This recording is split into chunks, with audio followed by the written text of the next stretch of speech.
Doctor Nageswara Reddy గారు ఉన్నారు. పద్మశ్రీ, పద్మభూషణ్, పద్మవిభూషణ్ ఈ గొప్ప పురస్కారాలతో పాటు గ్యాస్ట్రో ఎంటరాలజీ అనే సబ్జెక్టులో వరల్డ్లోనే చాలా ప్రతిష్టాత్మకమైన పురస్కారాలు, అవార్డ్స్ కూడా వారు పొందారు. ఇటుపక్క ప్రభుత్వం నుంచి ఇచ్చే సివిలియన్ అవార్డ్స్తో పాటు ఆ రంగం గుర్తించిన అవార్డ్స్ కూడా చాలా అత్యంత విలువైనగా భావిస్తారు డాక్టర్స్. అవన్నీ పొందారు. వారిని అడిగి గ్యాస్ట్రో ఎంటరాలజీకి రిలేటెడ్గా చూసుకుంటూ మన కడుపు, జీర్ణాశయం, ఆరోగ్యం, ఆహారం, ఆనందం, సుఖం, లాంగివిటీ ఆఫ్ లైఫ్ స్ట్రాంగ్గా ఉండాలంటే ఏం చేయాలి, ఏం చేయకూడదు, ఇవన్నీ కూడా డాక్టర్ గారి ద్వారా మనం తెలుసుకునే ప్రయత్నం చేద్దాం. ₹1,00,00,000 జీతాన్ని కూడా ఇవ్వడానికి 10 ఏళ్ల క్రితం మీకు అవకాశం వచ్చినా కానీ అవన్నీ వదులుకొని, ఎందుకంటే మనం ఎందుకు గట్ హెల్త్ విషయంలో వెనకబడ్డాము. చాలా వరకు ఈ బ్యాక్టీరియా కంట్రోల్లో జరుగుతుంది. ఐశ్వర్య రాయ్ అని యాక్ట్రెస్ ఉంది, ఆమె she's example of perfect health. అంత డిఫరెన్స్ ఉందా బ్యాక్టీరియా? థర్డ్ థింగ్ అంటే as far as possible normal delivery encourage చేయాలి, సిజేరియన్ డెలివరీ చేయాలి. ఫుడ్ ఈజ్ మెడిసిన్ కూడా అంటున్నారు. దానికి మేము చాలా రీసెర్చ్ చేసాము, మెయింటైన్ ఫుడ్ అని. అన్నం తింటే తొందరగా అరుగుతుంది, ఈజీ డైజెస్టివ్ అనే మనకి ఈజీ డైజెషన్ మనకు మంచిది కాదు. మన భారతదేశాన్ని బ్లూ జోన్గా మార్చలేమా? బ్లూ జోన్ అంటే ఒకరిద్దరు పాటించింది కాదు. అంటే బ్లూ జోన్గా మారడం అంటే ఏం చేయాలి సార్? అందరూ అక్కడ 100 years బతుకుతారు. ఫుడ్ అండ్ యాక్టివిటీసే మెయిన్. ఎక్సర్సైజ్లో 2 types ఉన్నాయి. కొంతమందికి మార్నింగ్ ఎక్సర్సైజ్ చేస్తే మంచిది, కొంతమంది రాత్రి చేస్తే మంచిది. అంటే స్లీప్ చేతిలో మనం ఉన్నామా, స్లీప్ మన చేతిలో తెచ్చుకోవచ్చు? స్లీప్ మన చేతి తెచ్చుకోవచ్చు. ఆ sun rise sunset timing maintain చేయాలి. బాడీ మంది కదా, ఓన్ యువర్ ఓన్ బాడీ అంటాం మనం. ఒక్కొక్క దానికి ఒక్కొక్క ఏజ్ ఉంటుంది. Human beings actually 120 years normal. Bank లాగా స్టూల్ బ్యాంకులు వస్తాయని మంచి హెల్తీ పీపుల్ని స్టూల్ తీసుకుంటే. ఈ ఐబిఎస్ గురించి కూడా చాలా చర్చ జరుగుతుంది. IBS 30% of normal population IBS ఉంది. ఐబిఎస్ అంటే ఏమి? డైరియా రావచ్చు, కాన్స్టిపేషన్ రావచ్చు, పెయిన్ రావచ్చు, ఈ కాంబినేషన్లో రావచ్చు. ప్లాస్టిక్ దాని రోల్ కూడా ఉంది కదా సార్ అందులో. ఆ ఫ్యాటీ లివర్ పెరుగుతుంది కదా ఇప్పుడు. ఫ్యాటీ లివర్ ఉన్న వాళ్ళు ఫ్యాటీ లివర్తో చనిపోరు అంత తొందరగానే వచ్చేస్తే. I'm aiming in 5 years time. మన జీన్స్ వల్లనే మనకి ఈ ఫ్యాటీ లివర్ పెరుగుతుంది, పొట్టలు వస్తుంది, పొట్ట పెరుగుతుంది అంటున్నారు కదా. ఈ ఎపిజెనెటిక్స్ టెక్నిక్స్లో ఈ జీన్స్ని బ్లాక్ చేశారు. ఈ ఒబెసిటీని తగ్గించడానికి, డయాబెటీస్ని కంట్రోల్ చేయడానికి ఇంజెక్షన్స్ వచ్చాయి అంటున్నారు. మెడికల్ షాప్స్లో అమ్ముతున్నారు, తీసుకొని. తప్పు చేయకూడదు అది. ఎందుకు అంటే మేజర్ గోల్ ఏంటి సార్ అంటే హెల్త్ ఫర్ పీపుల్. భారతదేశానికి నోబెల్ రాదా? మనం పని చేస్తూ ఉంటే ఏజీని ఎలా చూడాలనుకుంటున్నారు భవిష్యత్తులో? మీరు డాక్టర్స్కి, పబ్లిక్కి, ప్రభుత్వాలకి ఇచ్చే ఒక సింగిల్ మెసేజ్ ఏంటి సార్?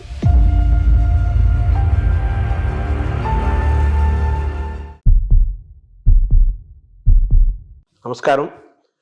మనతో పాటు డాక్టర్ నాగేశ్వర రెడ్డి గారు ఉన్నారు. గ్యాస్ట్రో ఎంటరాలజిస్ట్గా వారు ప్రపంచ ప్రసిద్ధులు. అనేక పరిశోధనలు చేశారు, చేస్తున్నారు. కొత్తదనం కోసం ఎప్పుడు వారు వెంపర్లాడుతుంటారు. అంటే రీసెర్చ్, పరిశోధన జరగాలి, డాక్టర్లు అప్డేట్ అవ్వాలి. అలాగే ప్రజలకి, సామాన్యులకు కూడా వైద్యం ఏమిస్తోంది, వైద్యంలో జరుగుతున్న పరిశోధనలు ఏంటి, ఏమేమి అందుబాటులో ఉన్నాయి, ఇవన్నీ తెలుసుకుంటూ మన ఆరోగ్యాన్ని ఏ విధంగా కాపాడుకోవాలి, అనారోగ్యానికి ఎలా దూరంగా ఉండాలి, చిన్న చిన్న మార్పులతో కూడా మనం ఆరోగ్యాన్ని ఎలా మనం చేసుకోవచ్చు, ఇవన్నీ కూడా ఒక బాధ్యతాయుతమైన డాక్టర్గా వారి కెరీర్ని ప్రారంభించి ఈరోజు ప్రపంచ ప్రఖ్యాతి తీసుకొచ్చి గ్యాస్ట్రో ఎంటరాలజీలు అనే సబ్జెక్ట్లో వాళ్ళు టాప్లో ఉన్నారు. నాగేశ్వర రెడ్డి గారు పద్మశ్రీ, పద్మభూషణ్, పద్మవిభూషణ్ ఈ గొప్ప పురస్కారాలతో పాటు గ్యాస్ట్రో ఎంటరాలజీ అనే సబ్జెక్టులో వరల్డ్లోనే చాలా ప్రతిష్టాత్మకమైన పురస్కారాలు, అవార్డ్స్ కూడా వారు పొందారు. ఇటుపక్క ప్రభుత్వం నుంచి ఇచ్చే సివిలియన్ అవార్డ్స్తో పాటు ఆ రంగం గుర్తించిన అవార్డ్స్ కూడా చాలా అత్యంత విలువైనగా భావిస్తారు డాక్టర్స్. అవన్నీ పొందారు. వారిని అడిగి గ్యాస్ట్రో ఎంటరాలజీకి రిలేటెడ్గా చూసుకుంటూ మన కడుపు, జీర్ణాశయం, ఆరోగ్యం, ఆహారం, ఆనందం, సుఖం, అలాగే లాంగివిటీ ఆఫ్ లైఫ్ స్ట్రాంగ్గా ఉండాలంటే ఏం చేయాలి, ఏం చేయాలి, ఏం చేయకూడదు, ఇవన్నీ కూడా డాక్టర్ గారి ద్వారా మనం తెలుసుకునే ప్రయత్నం చేద్దాం. నమస్కారం డాక్టర్ గారు. నమస్కారం నిశ్చంద గారు. మామూలుగా మీరు ఆ వృత్తికి చాలా గొప్ప విలువని, గౌరవాన్ని తీసుకొచ్చారు. అదే అప్పుచ్చువాడు వైద్యుడు అని మామూలుగా మనం చిన్నప్పుడు చదువుకునేవాళ్ళం.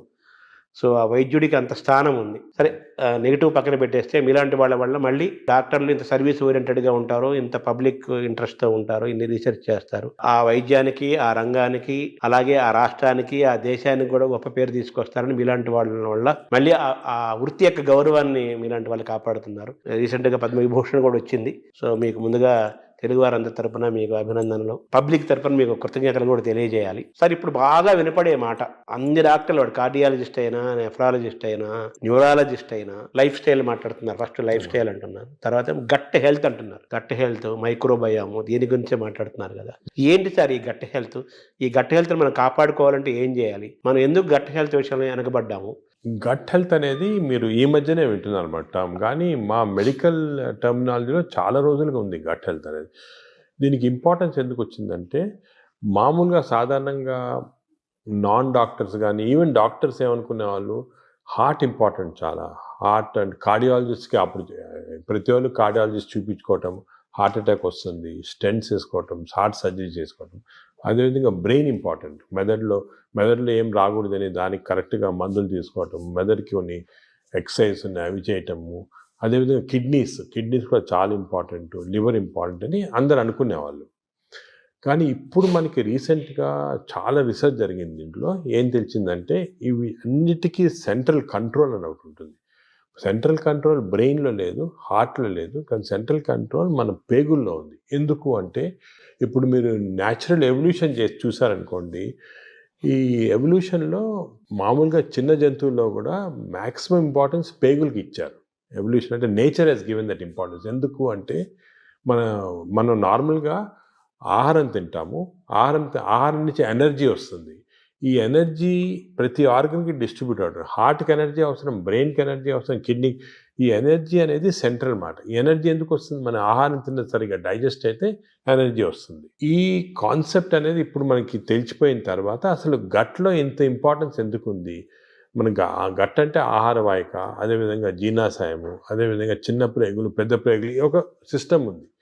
ఈ సిస్టమ్ మనం తిన్న ఆహారం లోపలికి వెళ్ళిన తర్వాత, ఆహారం అనేది చాలా కాంప్లెక్స్. అంటే దాంట్లో ప్రోటీన్స్ ఉంటాయి, కార్బోహైడ్రేట్స్ ఉంటాయి, ఫ్యాట్స్, అన్నీ చాలా కాంప్లెక్స్, అన్నీ కలిపి ఆహారం తయారవుతుంది.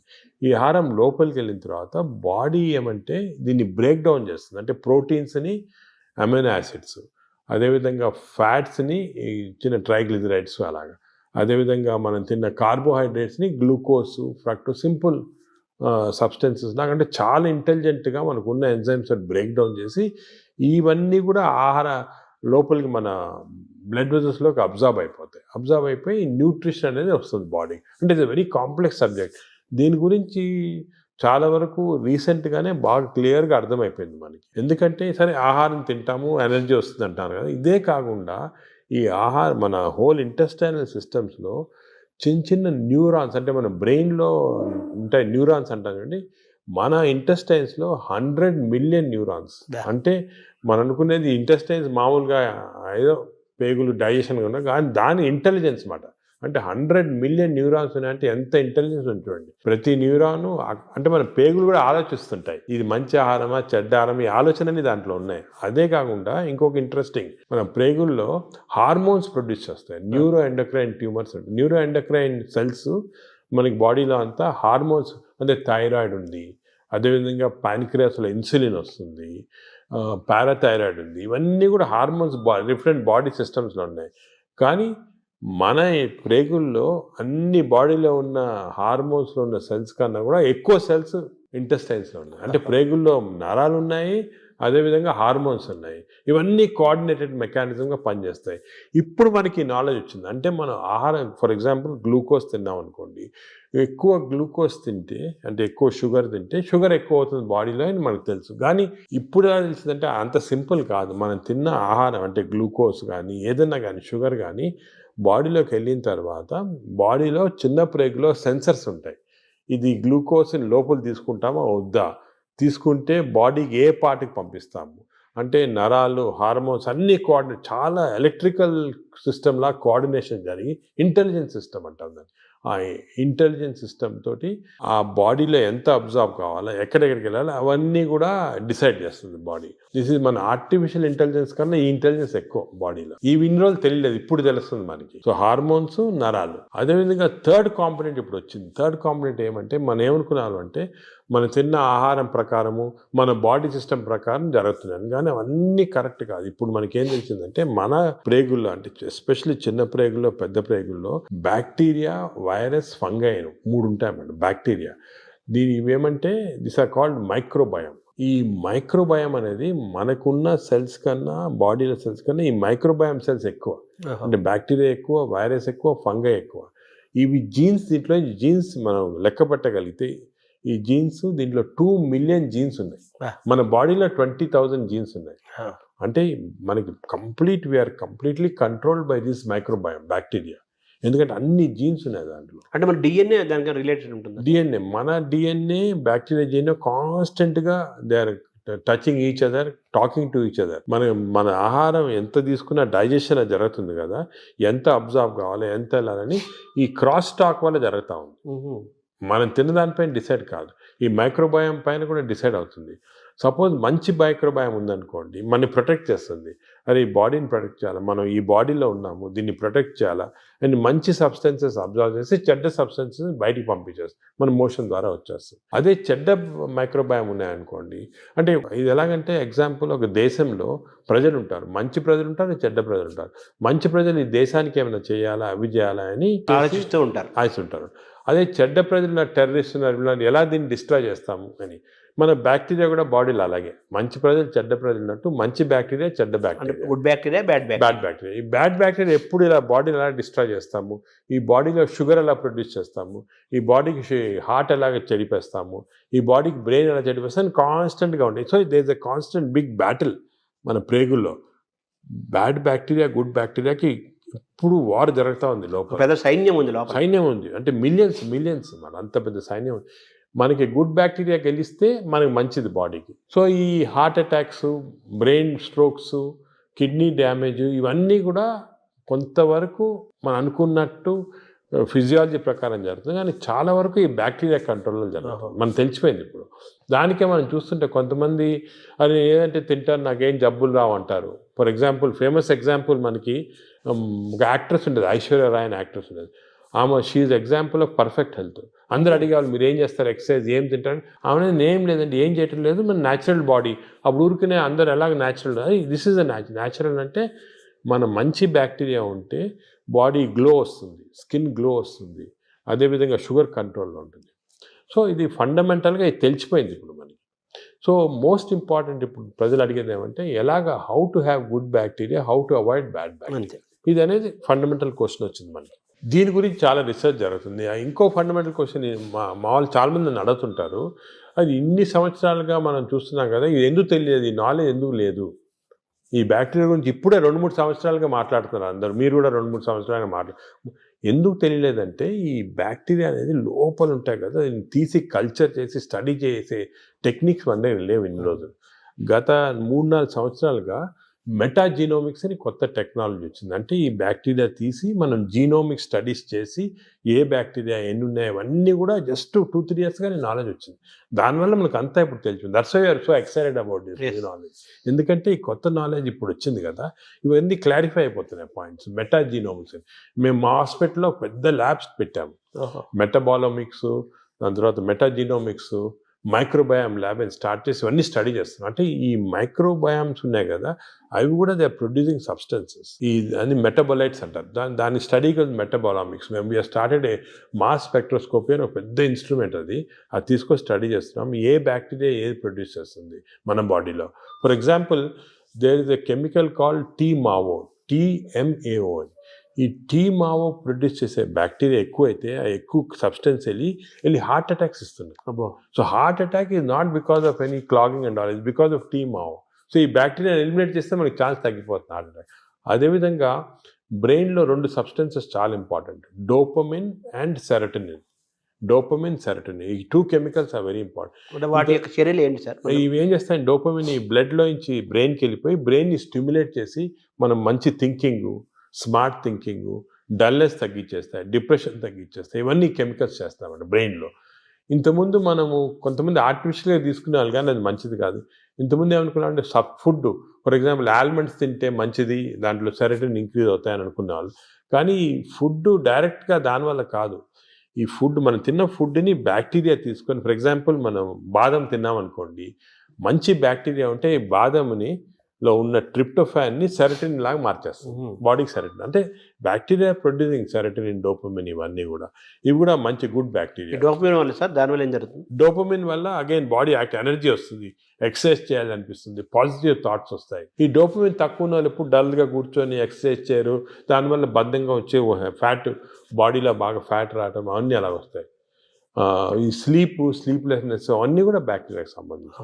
సో ఇవన్నీ మనకి ఇప్పుడు నాలెడ్జ్ వచ్చేసింది. ఈ బ్యాక్టీరియా ఏవే మంచిది, ఏవి చెడ్డవి, ఇవి మెయింటైన్ చేసుకోవాలి కరెక్ట్గా మనం. అంటే ఎలా మెయింటైన్ చేసుకోవాలి సార్? ఫుడ్లో ఉందా, మన ఎక్సర్సైజ్లో ఉందా? సో మనకి బ్యాక్టీరియా కూడా చాలా వరకు ఫుడ్లో, మనం తిన్న ఫుడ్ ప్రకారం ఒకటి, ఎక్స్టర్నల్ బ్యాక్టీరియా మనకు వస్తుంది.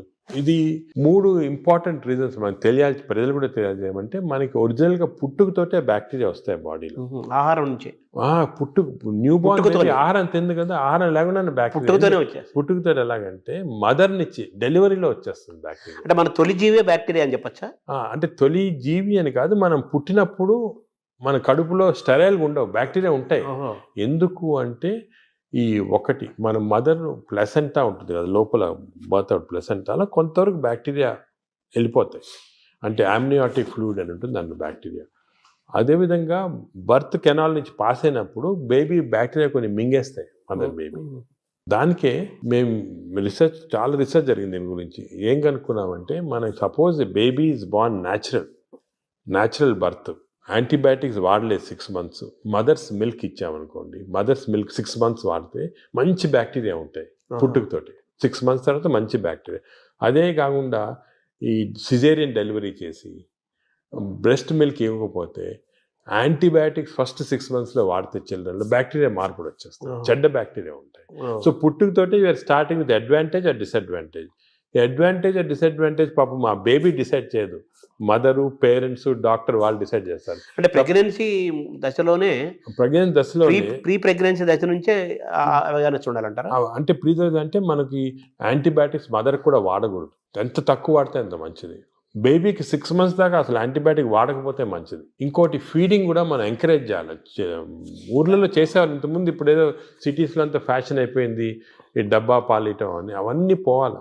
6 months దాకా కంపల్సరీ బేబీకి మదర్ మిల్క్ ఇవ్వాలి. మదర్ మిల్క్లో కొన్ని సబ్స్టెన్సెస్ ఉన్నాయి, స్పెషల్ సబ్స్టెన్స్, అంటే నేచర్ ఇచ్చింది. ఈ సబ్స్టెన్సెస్ వల్ల మంచి బ్యాక్టీరియా గ్రోత్ వచ్చేస్తుంది బాడీలో. బ్రెస్ట్ మిల్క్ ఇది best milk, breast milk is best milk and breast milk is best for bacteria, correct bacteria. అది ఇప్పుడు తెలిసిపోయింది క్లియర్గా. సో 6 months ఉండాలి. అదేవిధంగా చిల్డ్రన్కి ఎంత మరీ అవసరమైతే తప్ప యాంటీబయాటిక్స్ ఇవ్వకూడదు. యాంటీబయాటిక్స్ మనం ఇచ్చేసామనుకోండి బ్యాక్టీరియా చేంజ్ అయ్యాం. ఇప్పుడు యాంటీబయాటిక్స్ అంతకుముందు డాక్టర్ ప్రిస్క్రిప్షన్ అవి ఉండేవి, ఇప్పుడు అవి లేవు, అందరూ మెడికల్ షాప్కి వెళ్ళి తీసుకోవడం అది కరెక్ట్ కాదు. దానికి యాంటీబయాటిక్స్ ఇవ్వకూడదు. థర్డ్ థింగ్ ఏమంటే, as far as possible normal delivery encourage చేయాలి, సిజేరియన్ డెలివరీ చేయకూడదు. అవునా సార్? అంటే అంత డిఫరెన్స్ ఉందా? బ్యాక్టీరియా డిఫరెన్స్ ఉందా? సిజేరియన్ ఇప్పుడు అసలు హాంకాంగ్లో ఒక మంచి ఇచ్చేసారు. ఇప్పుడు ఏం చేస్తారంటే, అక్కడ సిజేరియన్ డెలివరీస్ ఎక్కువ అవుతున్నాయని మదర్కి ఆ సిజేరియన్ డెలివరీ టైంలో స్టూల్ ఉంటుంది, అది తీసి పక్కకు ఫ్రిడ్జ్లో పెట్టి బేబీ డెలివరీ సిజేరియన్ అయినా కూడా బేబీ డెలివరీ అయిన తర్వాత ఆ స్టూల్ ఫీడ్ చేస్తున్నారు బేబీకి. అవును. సో అట్లీస్ట్ కొంతవరకు నార్మల్ బ్యాక్టీరియా రావడానికి అంత ఇంపార్టెన్స్ ఉంది. సో ఇప్పుడున్న వాతావరణంలో మీరు చెప్పినట్టుగా, అంటే మనిషి పుట్టినప్పుడు నుంచే, పుట్టబోయే ముందు దశ నుంచే వెళ్ళిపోయేంత వరకు బ్యాక్టీరియా మేనేజ్మెంట్. అప్పుడే ఎందుకు చెప్తున్నా అంటే ఇంపార్టెంట్. అందరూ ఏమంటారు తర్వాత చూసుకుంటాం మనం, పెద్ద అదిగా పుట్టినప్పటి నుంచి స్టార్ట్ అవుతుంది బ్యాక్టీరియా మేనేజ్మెంట్. పుట్టినప్పుడే ఈ 3 precautions follow: normal delivery, breast feeding, అదేవిధంగా నో యాంటీబయాటిక్స్ చిల్డ్రన్లో 6 months దాకా. చాలా స్ట్రిక్ట్గా ఫాలో అయ్యామనుకోండి, వీ స్టార్ట్ విత్ అడ్వాంటేజ్. ఇప్పుడు మనం ఆల్రెడీ దాటేసాం, ఇప్పుడు న్యూ బేబీస్ ఓకే. ఇప్పుడు దాటిన తర్వాత కొన్ని మార్పులు. అప్పుడు నెక్స్ట్ ఏమంటే, నెక్స్ట్ ఎలాగా డెవలప్ చేయాలని, ఫస్ట్ ఫుడ్ చిల్డ్రన్ నుంచి స్టార్ట్ అవుతుంది. చిల్డ్రన్ నుంచి కొన్ని టైప్ ఆఫ్, ఇప్పుడు ఫైబర్ ఎక్కువ ఉన్న ఫుడ్, దాని తర్వాత ఎక్కువ న్యాచురల్ ఫుడ్స్, అంటే మన ఆర్గానిక్ ఫుడ్, అటువంటి న్యాచురల్ ఫుడ్స్, ఎక్కువ వెజిటబుల్స్, ఇటువంటివన్నీ మంచివి. కానీ అన్ఫార్చునేట్లీ ఒక రాంగ్ థింగ్ ఏమవుతుందంటే, ఫాస్ట్ ఫుడ్. చిల్డ్రన్ స్కూల్కి వెళ్ళగానే పక్కనే ఫాస్ట్ ఫుడ్ షాప్ ఉంటుంది, ఫాస్ట్ ఫుడ్స్, ఈ బర్గర్స్, చిప్స్, ఇటువంటివన్నీ, నూడిల్స్, ఇవన్నీ కూడా బ్యాడ్ బ్యాక్టీరియా కారణం. అసలు మనం నెక్స్ట్ స్టెప్ చిల్డ్రన్లో ఏం చేయాలంటే, హెల్తీ ఫుడ్ హ్యాబిట్స్ చాలా స్ట్రాంగ్గా పెట్టాలి. ఇంకోటి వర్స్ట్ ఏమంటే, ఈ సోడా డ్రింక్స్, ఫ్రక్టోస్ ఉంటుంది దాంట్లో, ఈ కార్న్ సిరప్ ఉంటుంది, ఈ సోడాస్లో చాలా రాంగ్ బ్యాక్టీరియా వచ్చేస్తాయి. Cool drinks sir? Cool drinks అస్సలు తీసుకోకూడదు. Cool drinks even fruit juice కూడా ఐ డోంట్ అడ్వైస్. ఫ్రూట్స్ మంచిది, ఎందుకంటే ఫైబర్ ఉంటుంది. ఫ్రూట్ జ్యూస్లో ఏముంటుంది, ఒట్టి ఫ్రక్టోస్ ఉంటుంది. ఫ్రక్టోస్ అనే సబ్స్టెన్స్ గ్లూకోజ్ కన్నా కూడా డేంజరస్. అసలు దానికే కూల్ డ్రింక్స్, ఫ్రూట్ జ్యూసెస్ తాగకూడదు. అందరు మిస్టేక్ అంటే కూల్ డ్రింక్స్ తాగడం లేదు, ఫ్రూట్ జ్యూస్ తాగుతున్నాడు. ఫ్రూట్ జ్యూస్ తాగకపోతే ఫ్రూట్ తినొచ్చు కదా. అవును, ఫ్రూట్లో ఫైబర్ ఉంటుంది, న్యాచురల్ అది. మీకు ఫ్రూట్ జ్యూస్లో ఫ్రక్టోస్ వచ్చి బాడీకి మంచిది కాదు ఫ్రక్టోస్. సో అది we should avoid completely. So children next step, baby నుంచి చిల్డ్రన్లో ఏమంటే we should advise them healthy foods.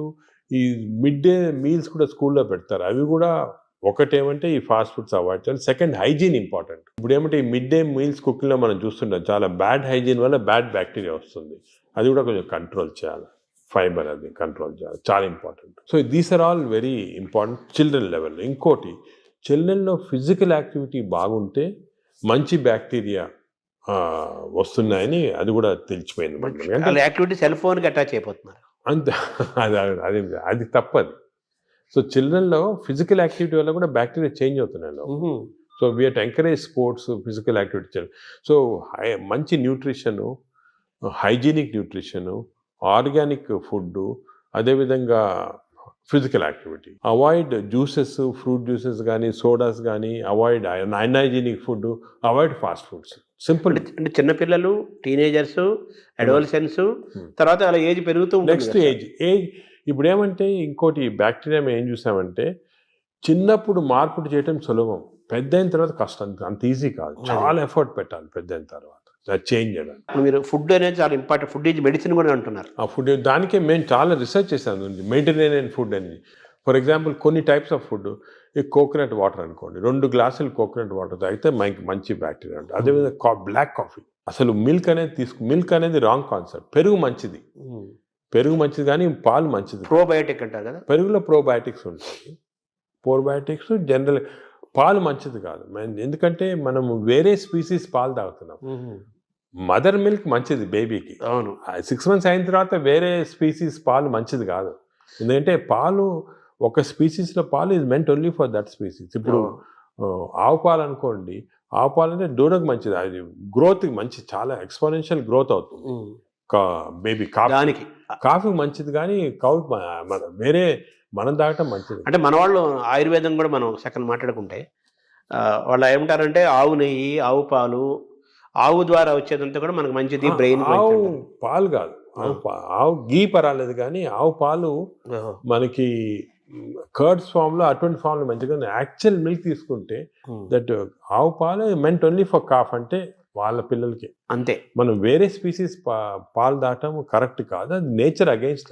అది అంటే మనుషులు వాళ్ళు తీసుకో, మనుషులంటే అంతే, exact same species, that is nature.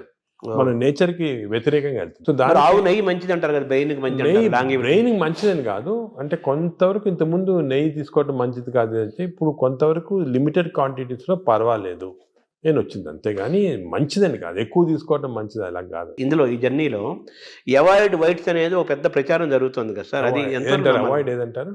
Avoid whites అంటే అన్నము, వైట్ అనేది జనరల్ టర్మినాలజీ, కానీ జనరల్ గా దోస్ అంటే ఇప్పుడు మనం కార్బోహైడ్రేట్ ఫుడ్ లో కార్బోహైడ్రేట్స్, ప్రోటీన్, ఫ్యాట్ లో saturated fat, unsaturated fat example ఏమంటే ఆలివ్ ఆయిల్. వెస్టర్న్ కంట్రీస్ లో ఆలివ్ ఆయిల్ ఎక్కువ తింటాం, మనం ఆలివ్ ఆయిల్ తో కుక్ చేయలేము.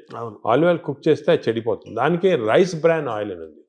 Rice bran oil is equal to olive oil, unsaturated fatty acid ఎక్కువ. Saturated fatty acids are hydrogenated fats ఏమంటే వనస్పతి, కొంతవరకు గీ, అవి మంచిది కాదు. కొంతవరకు మన కౌ గీ అంటే ఆవుది వచ్చిన గీ కొంతవరకు పర్వాలేదు, ఎక్కువ మంచిది కాదు.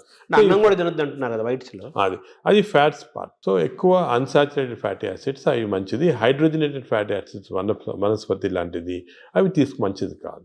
నా సెకండ్ ఏమంటే కమింగ్ టు కార్బోహైడ్రేట్స్లో సింపుల్ కార్బోహైడ్రేట్స్, కాంప్లెక్స్ కార్బోహైడ్రేట్స్ ఉంటాయి. సింపుల్ కార్బోహైడ్రేట్స్ అంటే ఏమి, రైసు ఇటువంటివి.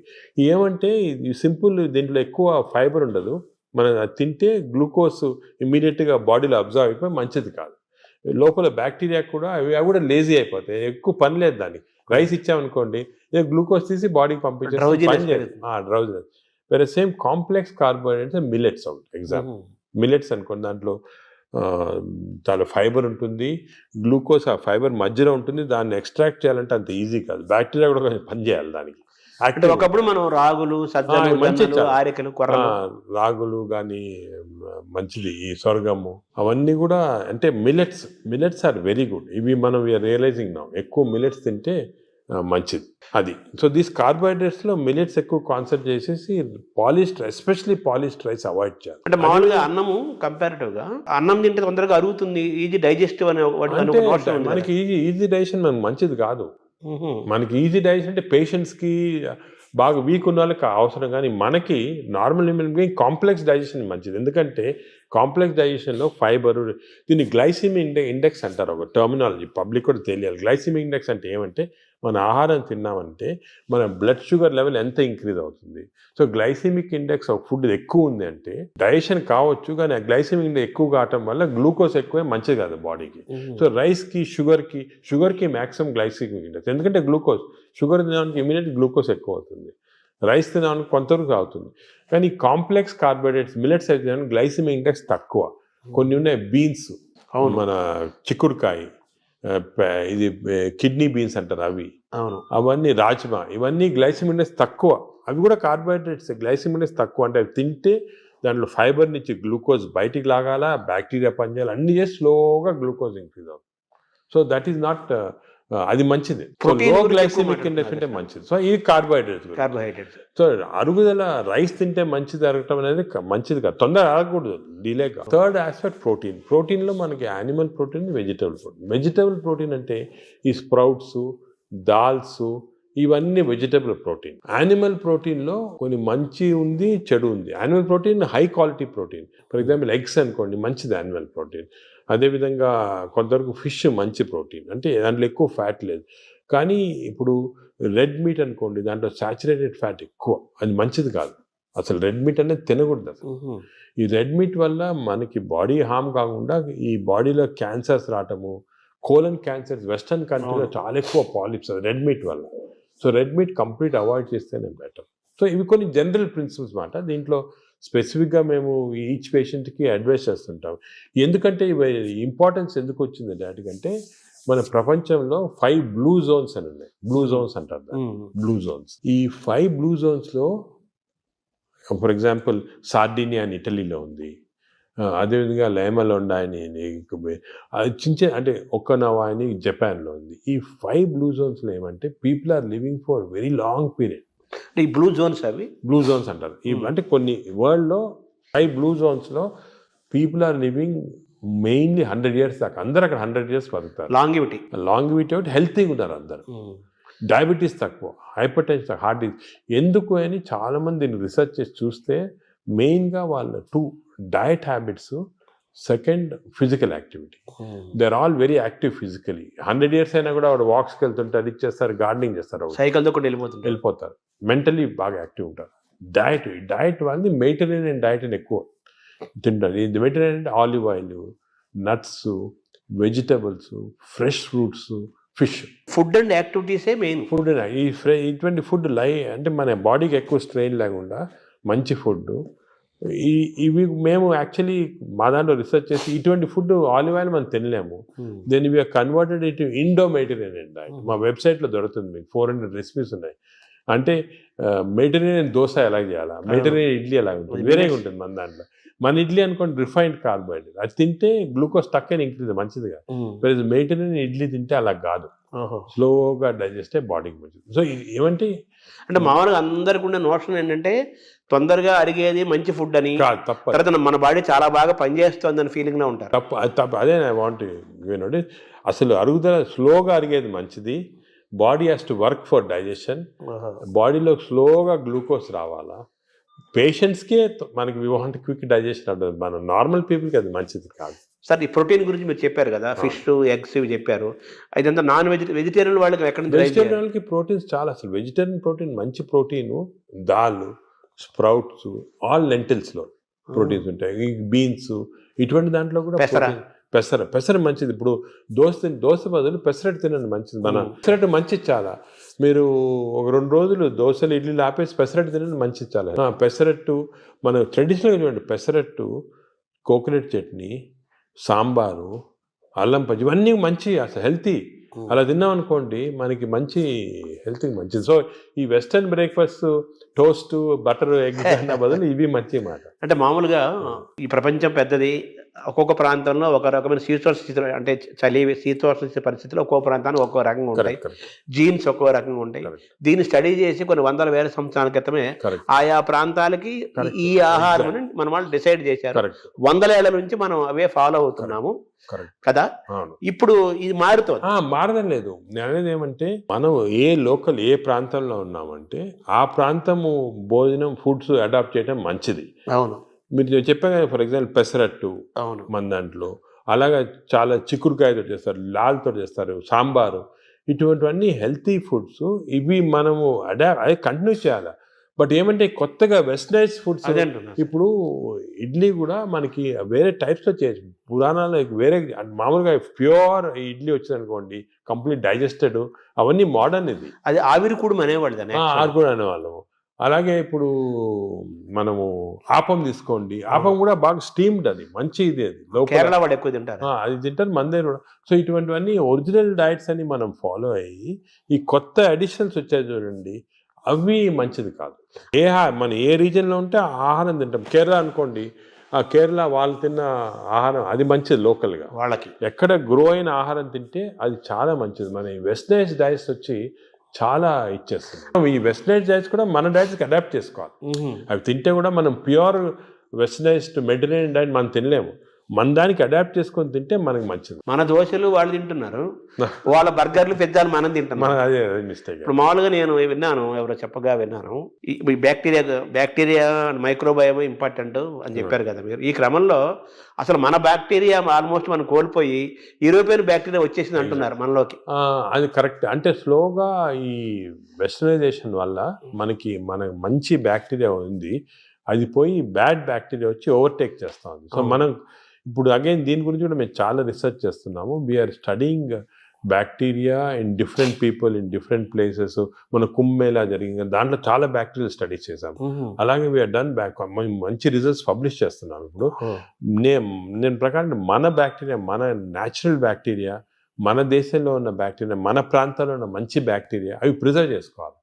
అవి చేయడానికి కొన్ని టెక్నిక్స్, కొన్ని మెథడ్స్ అవి ఉన్నాయి. అవి మేము ఇప్పుడు ఇంకోటి ఏం చేస్తున్నామంటే రీసెర్చ్, ఈ ఎక్స్టెన్సివ్ బ్యాక్టీరియా రీసెర్చ్ చేసిన తర్వాత ఏవి మంచి బ్యాక్టీరియా, ఏ చెడ్డి బ్యాక్టీరియా అని కనుక్కున్న తర్వాత, ఈ బ్యాక్టీరియా అనేది మన స్టూల్స్లో ఉంటాయి, కష్టం వేయటం, థెరపీలు ఏమి. So we're desiccating it and producing what is called capsules. అంటే ట్యాబ్లెట్స్, మన ఈ మామూలుగా యాంటీబయాటిక్స్ ఇటువంటి ట్యాబ్లెట్స్ బదులు ఈ డెసికేటెడ్ స్టూల్ క్యాప్సూల్సే ట్యాబ్లెట్స్ లాగా ఇస్తున్నాం. భవిష్యత్తు అదే అంటున్నారు, ఫ్యూచర్ అదే దానికి. తర్వాత సార్ మార్నింగ్ మన తెలుగు వాళ్ళం కాబట్టి మన ప్రాంతం మాట్లాడుకున్నాం. ఇప్పుడు మీ టాపిక్ అంతా లోకల్గా ఏ ఆహారం అవైలబుల్గా ఉందో 100 ఏళ్ల నుంచి అది తినండి. లోకల్గా మనం ఎలా ఉన్నామో దాన్ని ఫాలో. సేమ్ ఫిజికల్ యాక్టివిటీ చూసుకోండి, same activity, you don't have to. కానీ ఇప్పుడు ఆ ఆఫీస్లో కూర్చోవడం టైం లేకుండా వేరే అడ్వకేటింగ్, సరే ఎక్సర్సైజ్ 1 అవర్ చేయాలా, ఎక్సర్సైజ్ చేయాలా. ఈ ఎక్సర్సైజ్ కూడా ఇంపార్టెన్స్ ఏమంటే, అందరు నేను 1 అవర్ చేస్తున్నా సార్ టైర్డ్ అయిపోతున్నామని అంటుంటారు. ఎక్సర్సైజ్లో 2 టైప్స్ ఉన్నాయి. కొంతమందికి మార్నింగ్ ఎక్సర్సైజ్ చేస్తే మంచిది, కొంతమందికి రాత్రి చేస్తే మంచిది. ఇప్పుడు నేను ఫర్ ఎగ్జాంపుల్ నేను నైట్ చేస్తేనే నాకు ఫ్రెష్ ఉంటుంది. మార్నింగ్ అది ఎలాగంటే బాడీలో లాక్టేట్స్ అని ఉంటాయి. లాక్టేట్ మెజర్మెంట్ చేసి మనం కనుక్కోవచ్చు. లాక్టేట్స్ ఎక్కువ అయిపోయాయి అనుకోండి, అప్పుడు నైట్ చేస్తే బెటర్.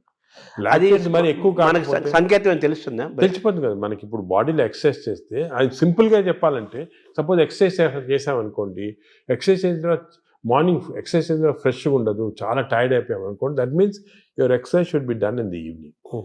చేసిన తర్వాత ఫ్రెష్గా ఉన్నాం అనుకోండి, you should do in the morning. But సింపుల్గా అది కెమికల్గా కూడా మనం టెస్ట్ చేయొచ్చు. బాడీలో లాక్టేట్స్ తీసుకొని, ఎప్పుడు లాక్టేట్ లెవెల్ చాలా ఎక్కువ అయిపోయింది, ఫర్ ఎగ్జాంపుల్ నాకు పర్సనల్గా చెప్తున్నా కదా, నేను ఐ ఎక్సర్సైజ్ ఎవ్రీడే 1.5 hours చేస్తాను విగరస్ ఎక్సర్సైజ్. కానీ ఆ ఎక్సర్సైజ్ మార్నింగ్ చేశాను అనుకోండి, I feel dull whole day.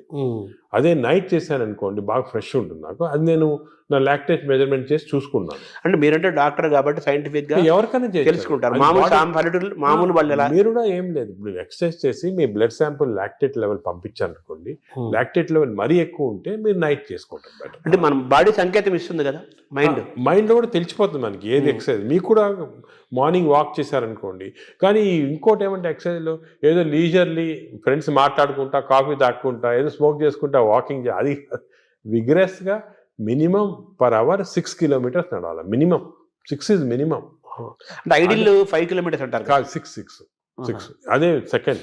అదేవిధంగా ఈ ఎక్సర్సైజే కాకుండా మజిల్స్ చాలా ఇంపార్టెంట్. మనకి ఏం తెలిసిందంటే మన మెటబాలిజము బాడీ నుంచి మజిల్స్ తెప్పిస్తే మంచిది బాడీకి. సో చిన్న చిన్న మజిల్ ఎక్సర్సైజెస్, హ్యాండ్ ఎక్సర్సైజెస్, ఈ కోర్ ఎక్సర్సైజ్ అంటాం, అంటే బాడీలో ఉన్న అబ్డామిన్ మజిల్స్ కోర్, ఈ కోర్ ఎక్సర్సైజ్ ఇవన్నీ చేసి మన బాడీలో muscle strength plus aerobics. Aerobic strength అంటే అలాగా వీ కెన్ డూ ఈ వాకింగ్, సైక్లింగ్, స్విమ్మింగ్, ఇవన్నీ ఏరోబిక్ ఎక్సర్సైజ్. ఈ రెండు ఈక్వల్ కాంపనెంట్ చేయాలి. మామూలు చాలా మంది ఉట్టి వాక్ చేసి వదిలేస్తారు, అది leisurely walk.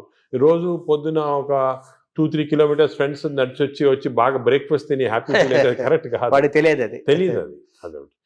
So we have to do the correct type of exercise. Morning ఎక్సర్సైజా, ఈవినింగ్ ఎక్సర్సైజా, ఎంత ఎక్సర్సైజ్ చేయాలా, ఏ బాడీకి ఎక్సర్సైజ్ చేయాలా, abdomen central abdomen exercise, hands muscle, ఇవన్నీ కూడా కరెక్ట్గా అడ్వైస్ తీసుకొని చేయటం బెటర్. అంటే మామూలుగా కార్బోహైడ్రేట్స్, ప్రోటీను, మీటు ఇలా పర్ఫెక్ట్ సంపూర్ణమైన ఆహారం ఎలా ఇంపార్టెంటో మన ఎక్సర్సైజ్ ఫార్మేట్ ఎక్సర్సైజ్ ఎప్పుడు చేయాలి, ఏ ఎక్సర్సైజ్, అవి కూడా చాలా అది నెగ్లెక్ట్ చేస్తాం. వాకింగ్, ఏరోబిక్స్ ఇవన్నీ ఎక్సర్సైజ్ కాంబినేషన్ చేయాలి. ఇప్పుడు థర్డ్ కాంపోనెంట్ గట్ హెల్త్ కి స్లీప్. స్లీప్ గురించి చాలా మిస్నామర్స్ ఉన్నాయి. అంటే చాలా మంది బిజీ వాళ్ళు, ఇప్పుడు నేను కూడా మొట్టమొదట ఇది కూడా మిస్టేక్స్ చేసేవాళ్ళము. టైం లేదని చెప్పి 4 గంటలు పండుకోవటం అలా చేసి కొంతవరకు ఈ బ్యాక్టీరియా చాలా important. They are very sensitive to sleep. Bacteria కూడా పండుకోవాలి కదా, రెస్ట్ ఇవ్వాలి కదా. మనం సపోజ్ మన బాడీ వర్క్ చేస్తుంది, దాని రెస్ట్ అవి ఇరిటేట్ అయిపోయి గుడ్ బ్యాక్టీరియా పోతాయి బాడీలో. అంటే ఎలాగంటే మన ఆర్గనైజేషన్ ఎంప్లాయీస్ ఉంటారు, మన ఎంప్లాయీస్కి రెస్ట్ ఇవ్వకుండా రాత్రి పగలు పని చేయండి అంటే మంచి వాళ్ళు వెళ్ళిపోయి చెడ్డలు మిగులుతారు. డిసిప్లిన్ మధ్య ఫైట్ వచ్చి అలాగే బ్యాక్టీరియా కూడా సేమ్ ఒక ఫ్యాక్టరీ లాగా లోపల.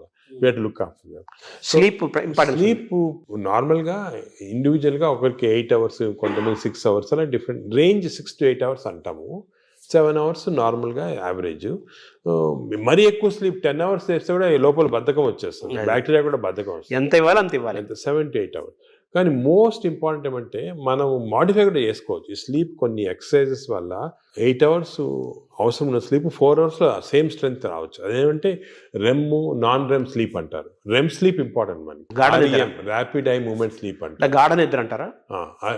రెమ్ స్లీప్ అనేది మన నిద్రలో డ్రీమ్స్ వస్తాయి, అవన్నీ రెమ్ స్లీప్.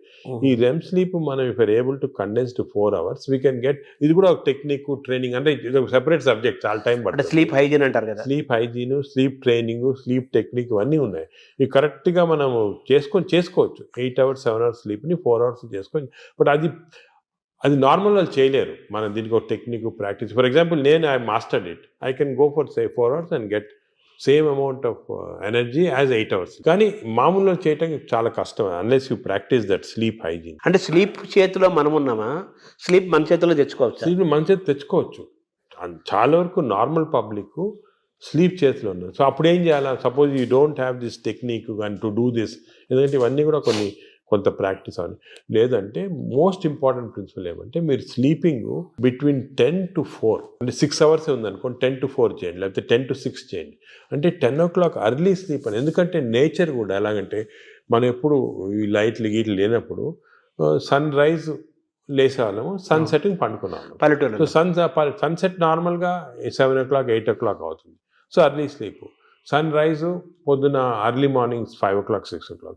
సో ఆ sun rise sunset timing maintain చేస్తే కొంతవరకు న్యాచురల్ స్లీప్ చాలా హెల్తీ స్లీప్. అంటే బ్యాక్టీరియా కూడా చాలా సంతోషపడతాయి. అండ్ ఎవల్యూషన్ ఇది మిలియన్స్ ఆఫ్ ఇయర్స్ ఎప్పుడు వచ్చేది కాదు, కొన్ని మిలియన్స్ ఆఫ్ ఇయర్స్ ఎవల్యూషన్లో ఇలా తయారయ్యాం మనం. ఇప్పుడు ఈ గత 200-300 సంవత్సరాలుగా ఈ ఎలక్ట్రిసిటీ ఇవన్నీ రావడం జరిగింది. కానీ ఓల్డెన్ డేస్లో మనం చేసేది ఆ ప్యాటర్న్ ఫాలో అవుతుంది. So early bed, early getting up, Early to bed and early to rise అంటారు కదా. అంటారు కదా, అది సామెత మంచి కరెక్ట్ సామెత. అది మనకి చాలా మంది successful people have done that.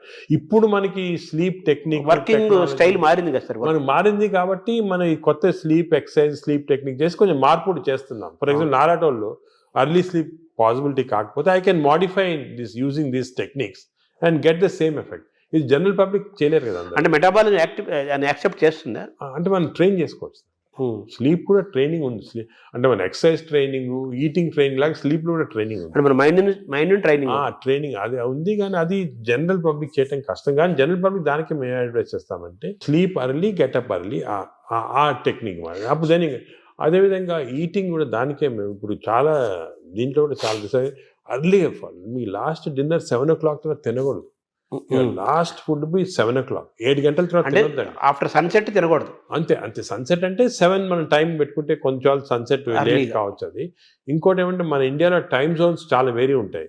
ఇప్పుడు అస్సాంలో ఉన్న టైము, బాంబేలో టైం సేమ్, కానీ యాక్చువల్లీ కరెక్ట్ కాదు నేచర్ ప్రకారం. మనము 7 o'clock అని పెట్టామనుకోండి, అది ఈజీగా అర్థమవుతుంది. సో మామూలుగా మన బ్రేక్ఫాస్ట్ హెవీగా ఉండాలా, లంచ్ కొంచెం మోడరేట్గా ఉండాలా, డిన్నర్ చాలా లైట్గా ఉండాలా before 7 o'clock. Simple principles. Overall గా మన గట్ హెల్త్ అనేది మొత్తం present, future, everything gut health కాబట్టి ఈ గట్ హెల్త్ మెయింటైన్ చేయాలంటే ఫుడ్, యాక్టివిటీస్ అండ్ స్లీప్ ఇవి కరెక్ట్ అని నార్మల్గా చెప్తుంటారు అందరు, ఫుడ్, యాక్టివిటీస్ అయిపోయినా. అది కానీ దీంట్లో చాలా సైన్స్ వచ్చింది.